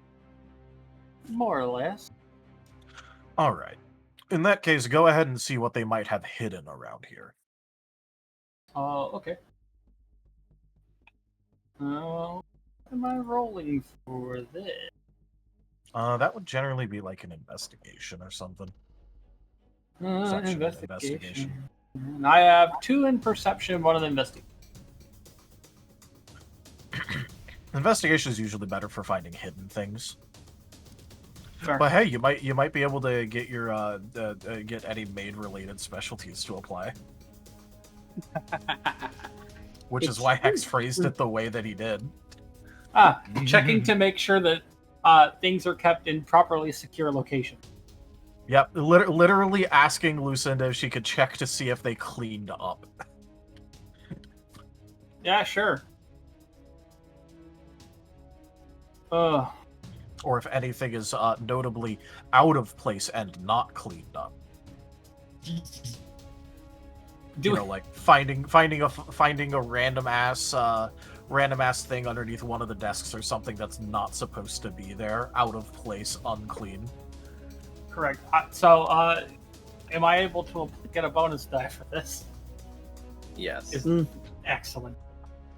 So this is going to be not the best roll, but it is a roll. So that is a 10. I rolled into a 10. Just win. Yeah, just win. Okay. Yeah, that'll be a 5 investigation. 5 logic. So logic, mind, logic, innovation.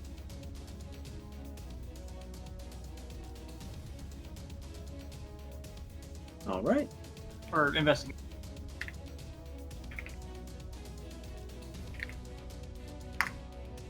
And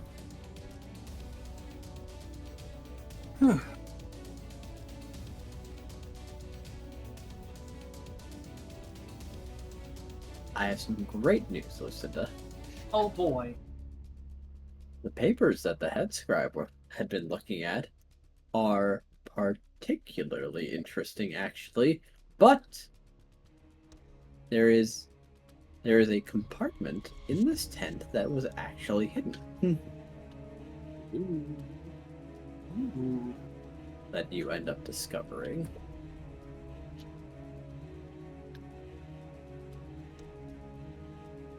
Is it locked?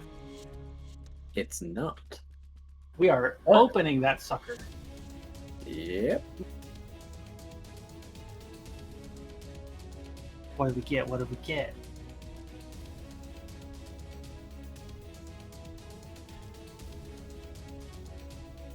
It's a journal. Ooh. She's gonna look at the first page to see whose journal it is. There's usually a name, right? Yes, usually.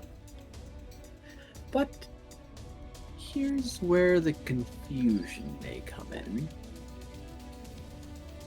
As it looks like it was printed. Every letter is in a very organized font, but the spacing is slightly strange. The letters are too large. Just ever so slightly different. Like if someone printed in size 14 for some reason. Yeah.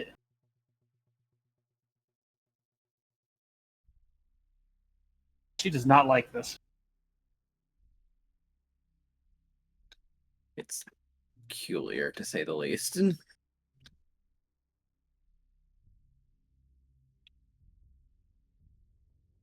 But does it say who it belonged to? No. Except, instead of saying who it belongs to, it will be marked Testing Facility 3312 Prototype B.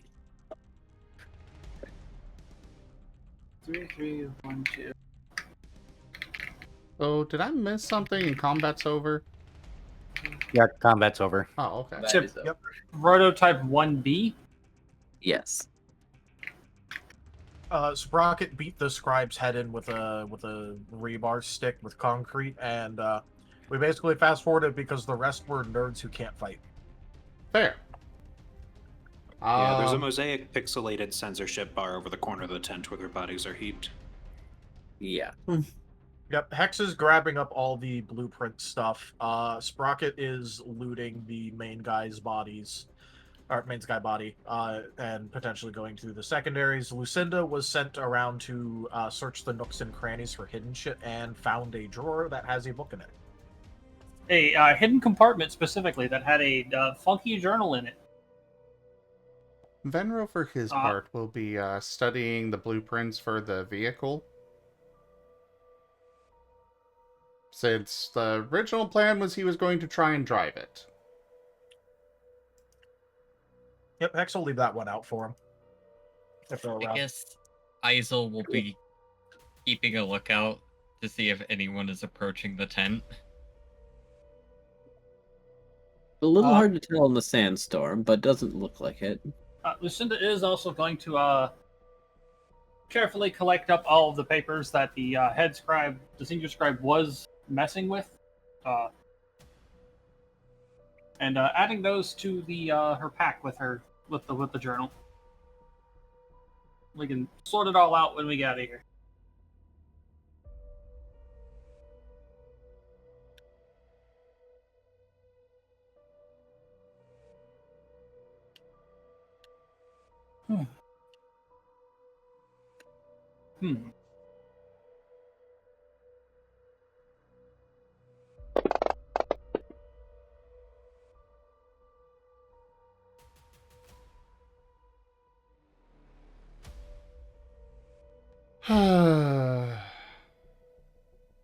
Oh no! Oh, that's botcherific. Oh Wow. no! That is aggressively botched. Can I use the party reroll? Yeah. Yes. Yeah, sure. Sure. Yeah. I'd love to have the boost die, but this is kind of This is important. kind of our secondary objective. Yeah, that's better. Okay. I'm not kidding. I was going to have you bite the blueprints. That's how you absorb knowledge, right? You just eat it. Bites the blueprints in confusion. You absorb the blueprints into your fangs. My fangs now know how to drive. Unfortunately, they cannot communicate how to drive.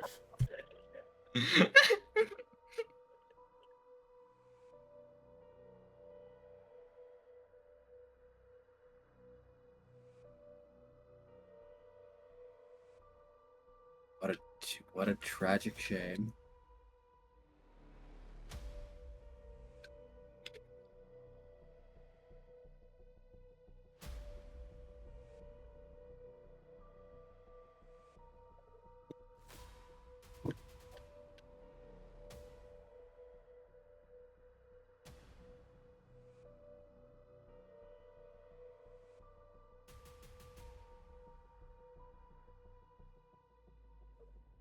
Well, either way, that's 4 for him studying this.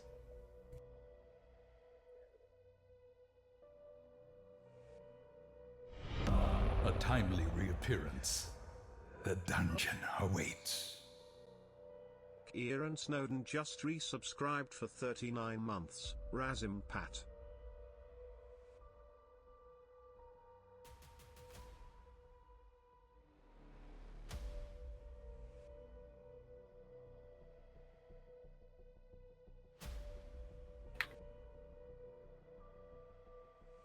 How very pleasant.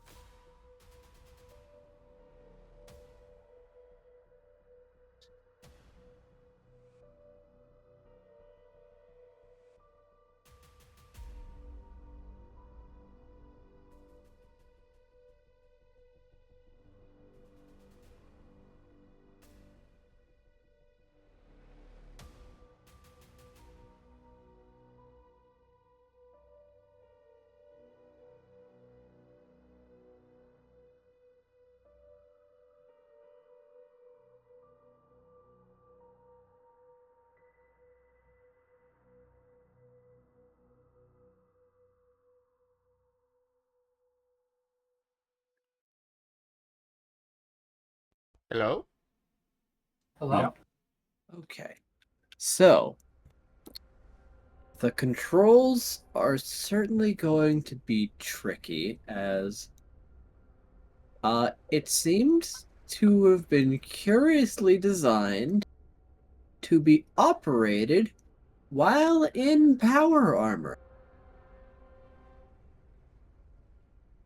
Yeah, that tracks. Or by someone, or at least by someone particularly large and power armor adjacent. But with some potential preparations, still drivable.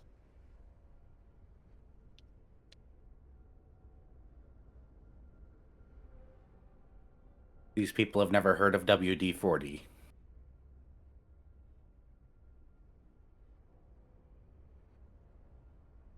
Unlikely.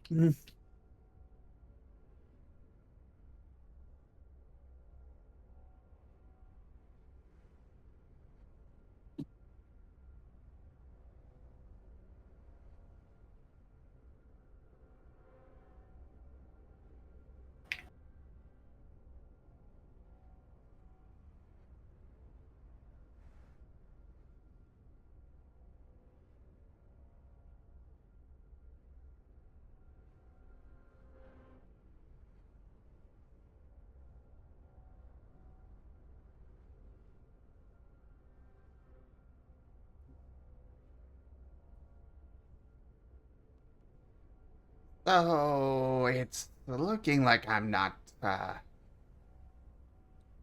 I guess, like, is it able to be driven without? Or...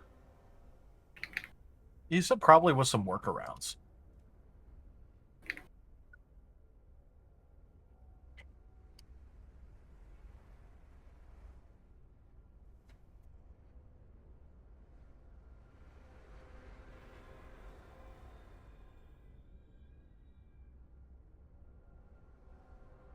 Gracious me, I'm back again.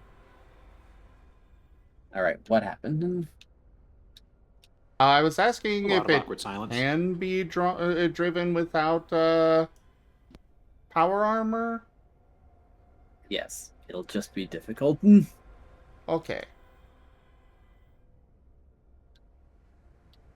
Well, it'll be a little difficult, but it can be driven without power armor, but it is designed to be driven with power armor.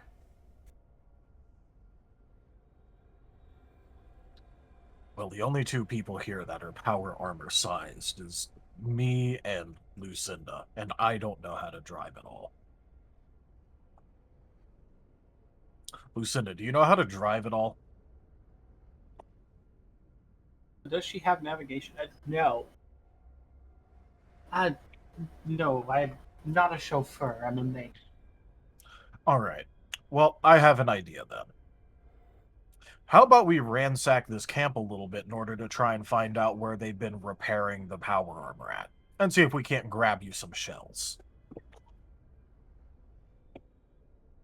Venrho and power armor. Hell yeah. To be fair, he's not saying to get a working bit of power armor. He's more talking about like getting the scrap shells so that way you can at least fit. Venrho in power armor. Hell yeah. Section 8 power armor. What are we, Bethesda? Are we Bethesda? No, that would be session 1. Oh, very fair, very fair. Yeah, that's true. We just wandered around the open world for a little bit. We did our first mission and got power armor. That's how that works. I was still Yeah. so unbelievably shocked when I started playing Fallout 4 and immediately got power armor.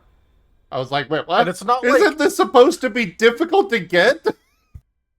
and it's not like it's been neutered. It's just like actual power armor. Yeah, it's just even stronger than in other games by like a ton. And unfortunately, Yeah. the way the game is designed, you kind of have to use it all the time. Otherwise, you're playing on extra hard mode. Yeah. No Like reason. it would have made sense if they went like, here's power armor. You can run it for about 2 minutes before it falls apart around you. Go fight that death claw. You aren't getting this afterwards. That would have made sense. But no, they just fucking give it to you.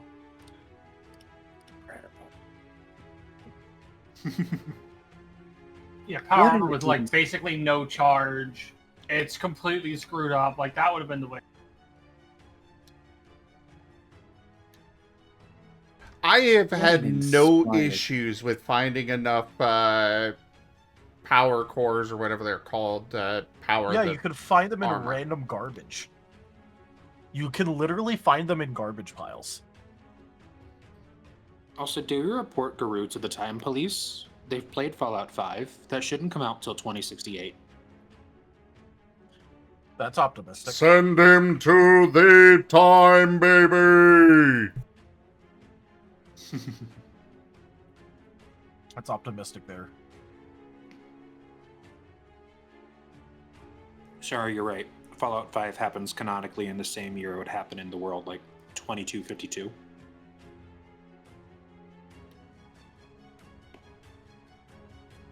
Cool, so it'd still be canon for this, because in this we're in 2300. Hell yeah. At least I think we were in 2300. We were in 2300, right? I think so. Like exact. So that way Somewhere we're vaguely post-canon. after. Well, when did you decide to 'cause, like- place this campaign there, Enja? Most of the games take place, I think it was 2277-ish. Wasn't it? I think he said somewhere after the events of Fallout 4. Yeah, it's after Fallout 4 for sure. Yeah, Fallout 4 happens in like 2287, and then the TV series happens in 2290s somewhere, like mid 90s, and we're after that. So, we're 2300. I think that was what it was.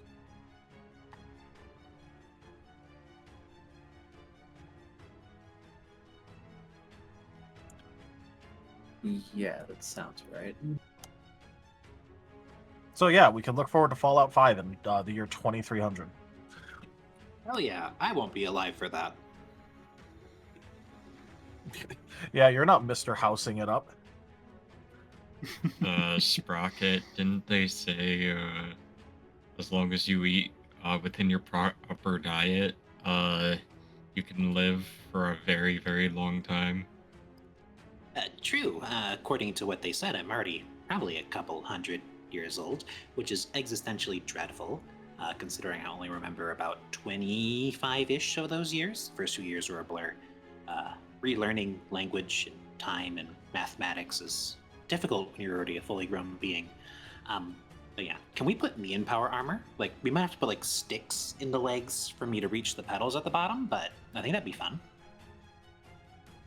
If it makes you feel better, from what I remember, their power armor stuff, you'd need a little bit of help, but you wouldn't need that much help.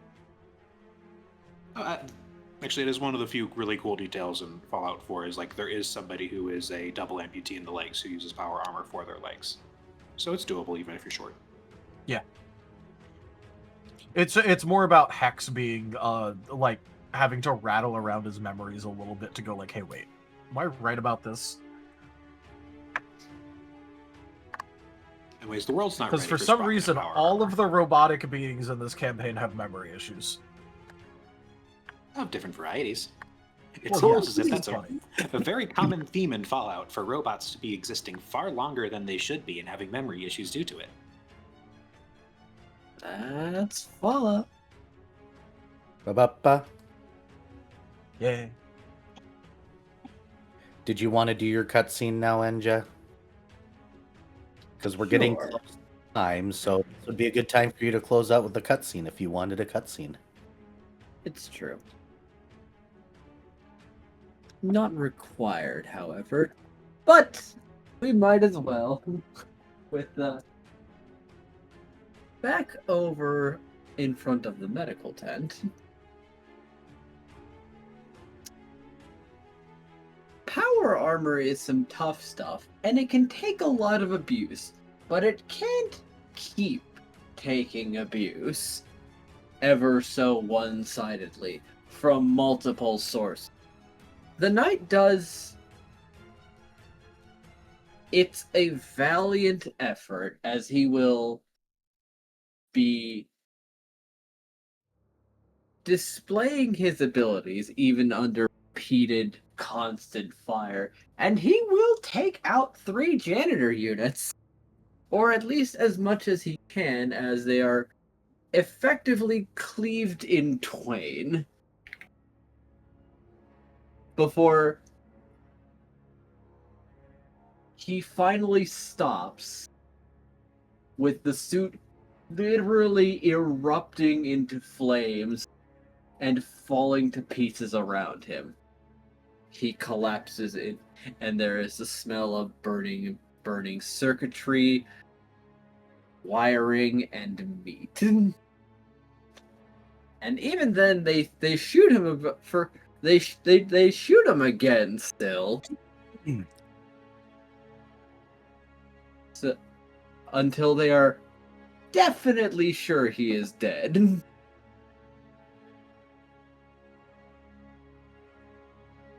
So the scrap pile is now a scrap. It's a bit scattered everywhere, but they will then be dragging in 1 moderately injured one and 3 heavily injured janitor units. Because apparently dissecting them is not quite enough. But they will need treatment. Well, good thing I'm good at reattaching people to people.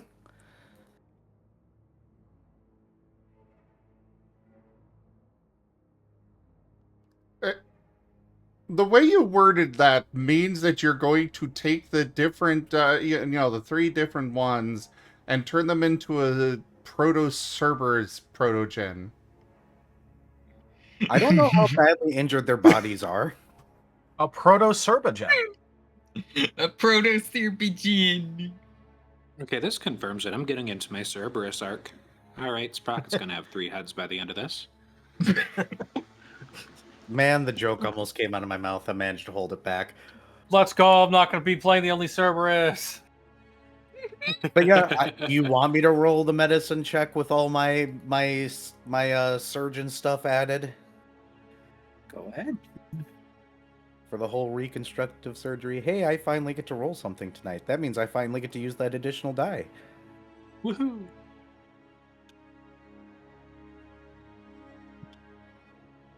I'm assuming both 10 surgeon and reconstructive surgery apply here. Yes, they would. And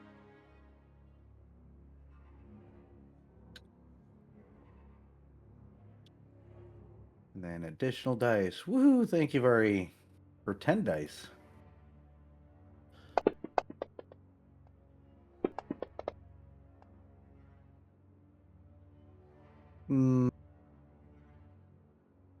I got 2 boost dice and I see 2 ones.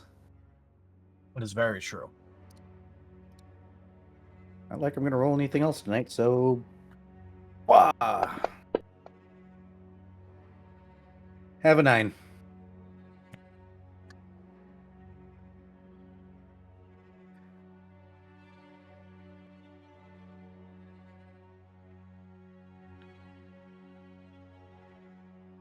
Yes.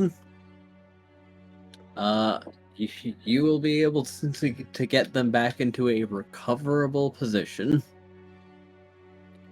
as their pieces will be rejoining with each other. So they will be needing to eat quite a lot after this. As long as they're alive. I guess the question is how's Our Lady on the roof doing? There is the sounds of combat, and eventually it does stop. With Gauss firing resuming into the sandstorm. Looks like she's doing just fine. Or rather, potentially did just fine. I'm gonna make my way up there to make sure she doesn't need any healing. Understandable.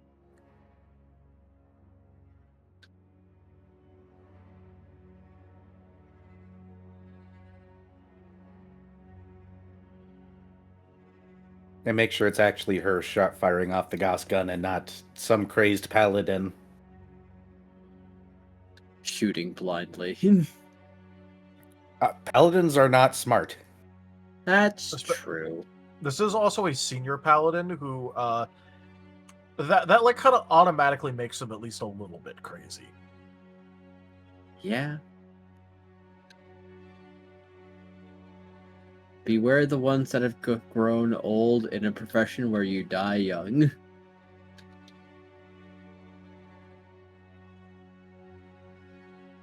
Well, either he's old or he has enough nepotism flowing through his brain, his blood to get his position. It's true. Either way, crazy and problematic. And hopefully very dead.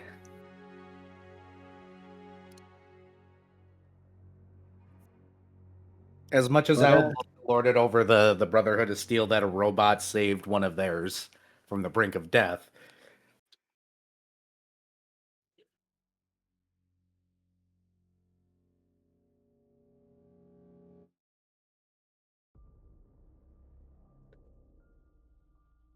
You can make your way to the roof. Yep. As Lavinia's doing fine. However, something is slightly odd. Oh. Yeah, as her armor question mark seems to be bleeding. It's some portions of it seem to be just falling off of her like a liquid, melting almost. Ma'am, your armor seems to be melting. Yes, that was more than I'd expected it to be. So the armor is... It is surrendering all functions to go into full rest mode. I'll be needing to gather this. Ah, understood. Are you okay? Yes. I'll admit, from my records, they had something other than rocket boots. So when I had failed to observe vehicles other than the one, I had assumed they wouldn't be able to reach me in a meaningful manner. Where is the paladin? There, and there, and there, and there. As she will be pointing to various piles of scrap. However, there is an intact torso with a head still upon it. Casually make my way over to it. See if anything's left of any of the pieces that are worth, taking. Upon going to inspect, the paladin is dying, but he's still alive for now. Oh, you're gonna hate me. I pick him up. I'm bringing this one to the medical tent. I am going to stabilize him. Lavinia smiles, as if this is exactly what she was expecting. Take care. I was planning to interrogate him, actually. So I would appreciate that. This one seems tenacious. All right, I'm committing a cardinal sin against this poor gentleman. Guess I'm rolling my EMT and surgeon stuff to stabilize him to make sure he doesn't die before I drag him to the tent. This is a vigorable offense. Yep. Well, now he's just a tenacious nugget. It's true.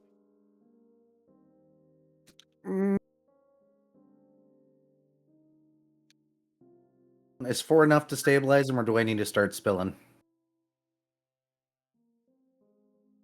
It's probably not enough considering he is a torso and a head. Yeah, Yeah, all of his you legs will, missing. you will need further. willpower. There's some And- 9s in there. Yeah, there goes my vigor. So that's 1, 2, 3. So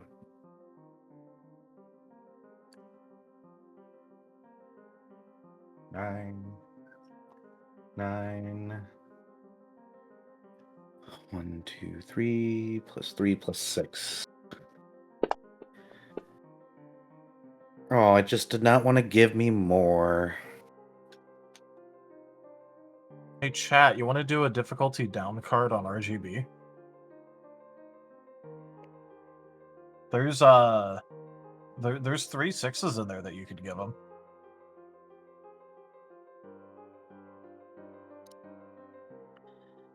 I mean, I guess technically, if I really want to, you know what? No, I know what I'm gonna do then. I may bribe you if you do a difficulty down. Chat. If you do a difficulty down, you save me a little bit of trouble. But Ido says boy- okay. huh? I said Ido Oh. said okay. All right. You could still bring out the the body dice. I have no boosts right now. Understandable. What I do have Please add the book. is You forgot the book.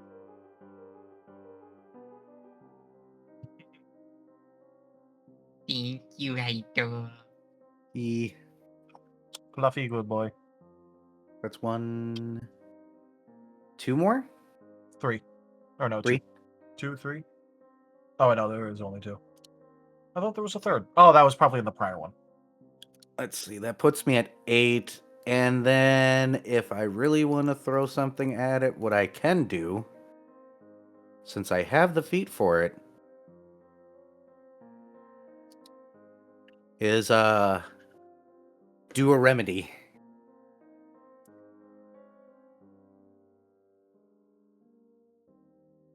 Which is, why is it not in here? There we go. So yeah, I'll just bite him and I'll give him a D10 healing to make sure he makes it through this. So I'll just roll a D10 to see, or to give him temporary HP that he can burn through until I can get help. Understandable. Why are you refusing to roll? Fine. Roll. He gets 10 HP and 8.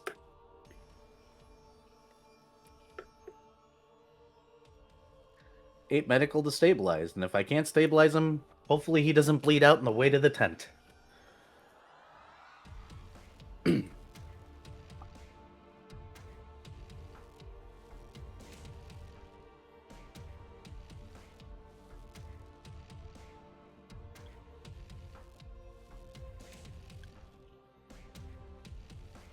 Or at the very least, gets him to the tent.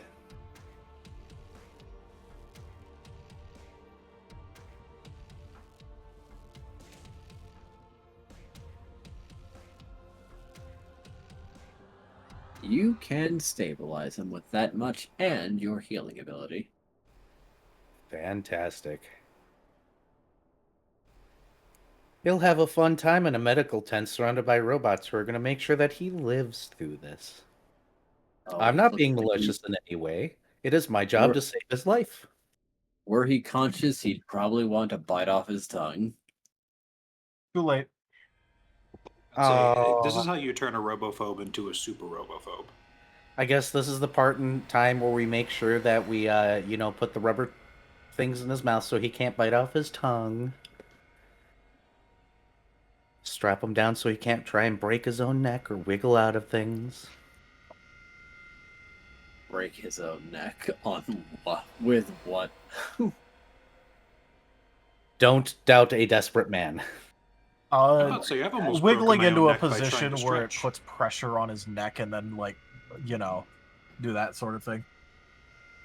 I suppose I can see it. Just took some thinking. So when he wakes up, he'll be surrounded by robots that just saved his life. Yes. Too bad his limbs are no longer limbs. Yeah. No, he had a bad time. Especially because he was softened up beforehand, so he came into that fight in not optimal condition. And his shield got blasted to hell. So that was also not functional. I've got my daily dose of evil. I'm good. Let the party find the vehicle. I'm currently looking down at a senior paladin that I'm going to make sure lives. And he's going to have to live with that.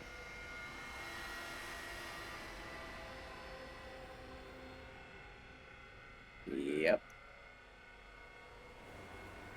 I mean, honestly, with some negotiation and providing all the information that they wanted, they'd let you carry him out on a wagon, maybe. I'm not sure I want to keep a pet. But it is a Brotherhood of Steel member. Would have to discuss it with the brother. We'd have to come to that decision whether or not we wanted a Brotherhood Steel pet or not. Yeah, I mean, like, a pet paladin, I mean, the amount of taking care of you'd have to do for it. It's an option, though. The question is, how spiteful are you feeling today?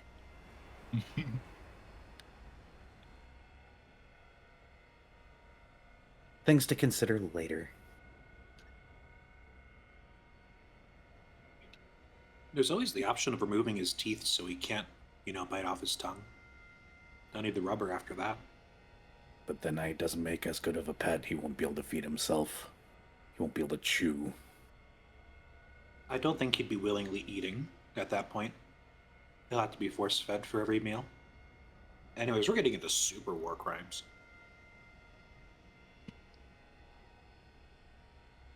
They would do worse to me.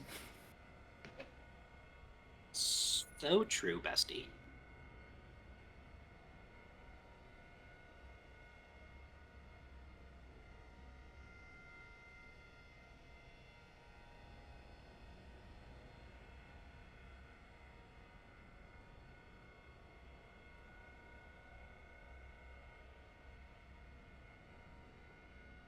Also, I have posted the difficulty change bribe in the art share.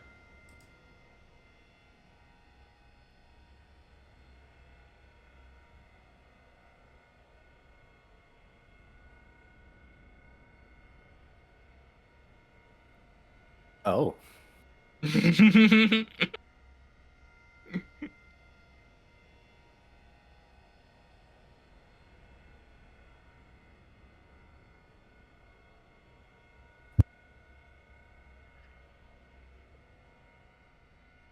I expected the cutscene to take longer. There is 20 minutes left. I mean, there's nothing saying we can't just end a little bit early. Fair enough. Yeah. See, that else lets you guys search for the vehicular.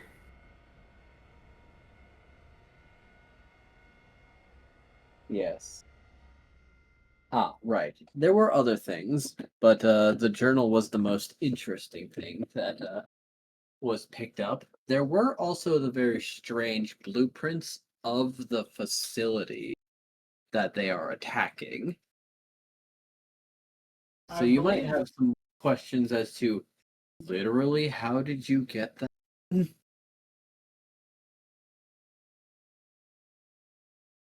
How did these guys get that?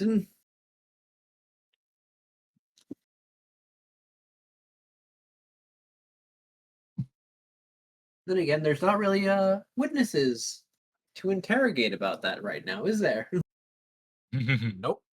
As the scribes are dead. Literally all of them. Yep.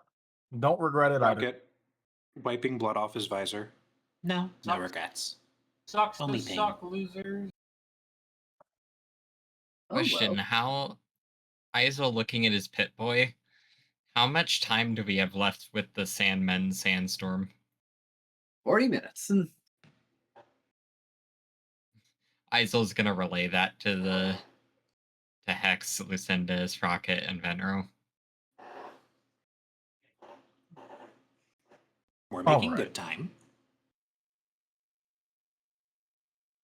I would agree. We're making really good time.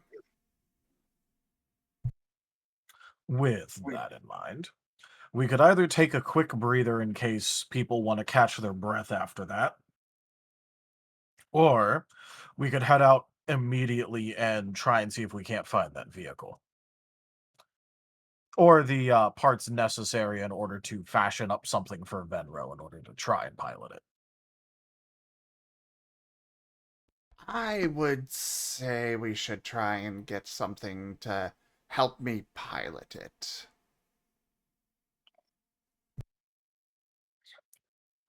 All right, well, we found one of their logistics people here. That means the other one has to be somewhere else. Probably busy repairing whatever it is.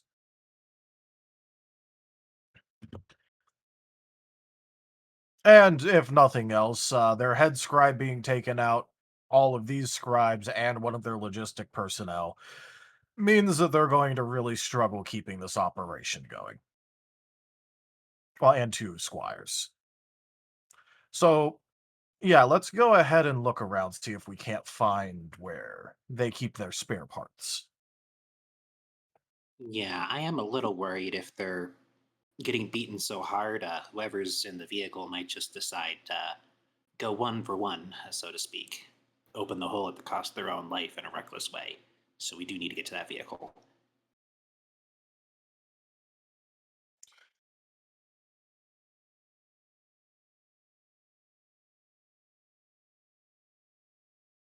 You do know the general layout of their camp.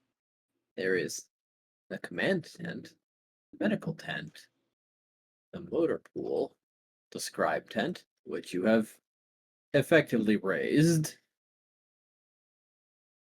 the workshop, the mess hall, and the barracks tent, and the fusion generator. Where do you want to go?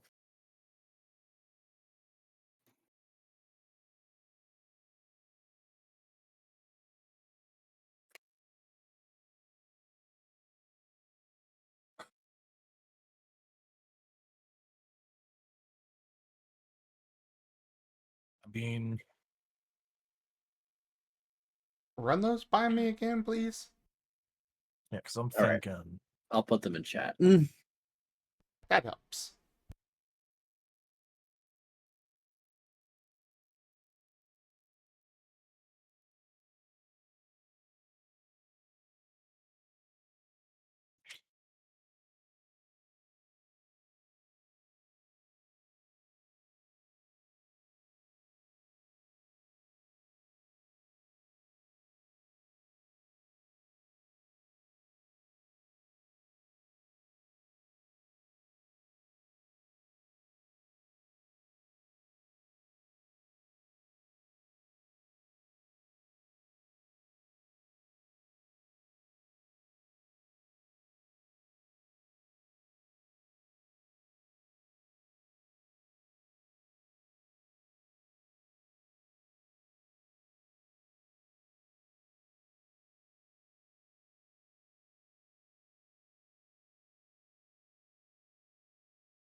Yeah, I think we probably should just go straight for the vehicle.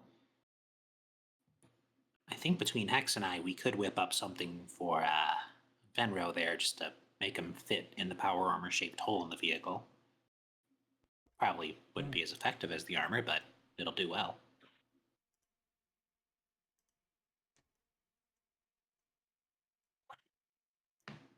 I mean, if we go to the workshop, at the very least, it has the highest likelihood of having spare parts around.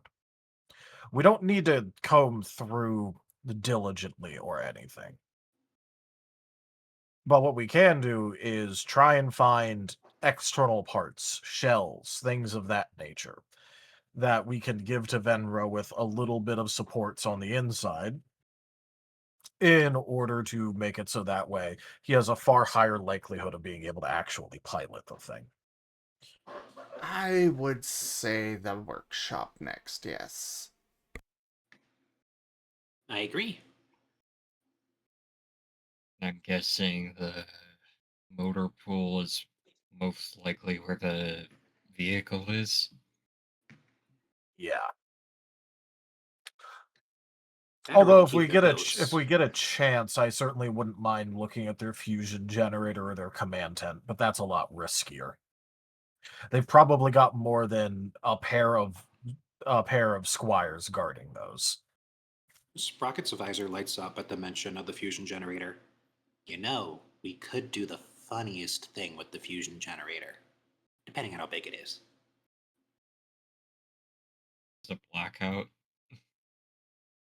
Well, We could potentially just steal it, yes. But it depends. I was thinking making it explode, but stealing it's probably smarter, yeah. Stealing it would be better. That way we have a fusion generator, and they don't. Very reasonable. That's assuming that that it can be carried. Well, yes. But all of this is depending on what we find anyway. If it can be carried, I'd prefer to steal it. So for now, Sprocket. to the workshop then? Yes, to the workshop. Yeah. Sprocket gives Venrho a tap on like the back. You know, if you're good enough at driving it, you can just use the vehicle to tow the fusion generator around. This is true.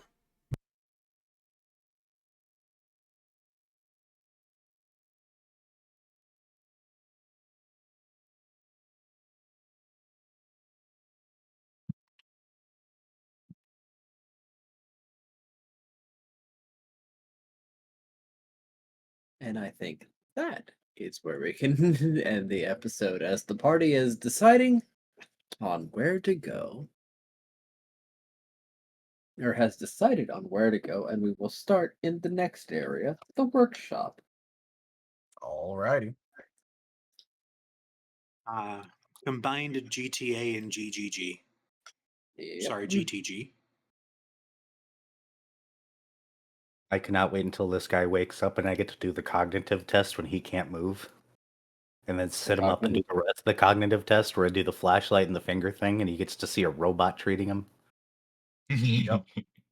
And the I know I put something completely random in there, but it's the one of the most funny I guess valid for current circumstances and fits them sort of thing, where it's basically just a little short where like a murderer loses their limbs, and then so the sheriff is asking the guy who had his family killed by him, just going, "Hey, so is this the guy who killed your family?" And then the guy's trying to admit to it, going, "Yeah, do it. You should hang me right now." And then he goes, "I've never seen you before in my life." You know, just playing dumb. Lol. Because lol Lamau, you get to live like this now. I hope this guy's last name is Oblong. If his name wasn't, it's now Bob. He's got Oh, much saying. What do you call him now? We could call him Matt.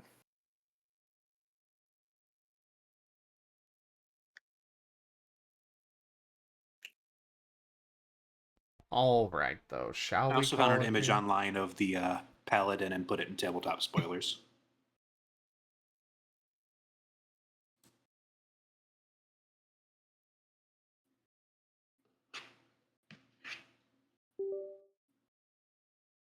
Alright, I'm gonna go ahead and call it here. So, thank everybody for joining us so far on the stream today. That was Fallout Twin Cities Scar. Check out our website, zgfgaming.com. We've got links for our Discord, Telegram, Mastodon, Blue Sky, Patreon, and more. They're on the website, as well as down in the description below through our link tree. Thank you to my patrons, tippers, and subscribers. It is your support that keeps this channel alive and going. I cannot do this without your guys' help and your support, so thank you. Consider becoming a patron over at patreon.com/zgfgaming. It's one of the best ways to help out the channel, that you can also do so by sharing the stream around, tipping to the channel directly, grabbing packs of cards to stream loots, or just coming by and hanging out. But for now, thank you so much for joining, everyone, and I bid you all the most fondest adieu. Bye-bye. Goodbye.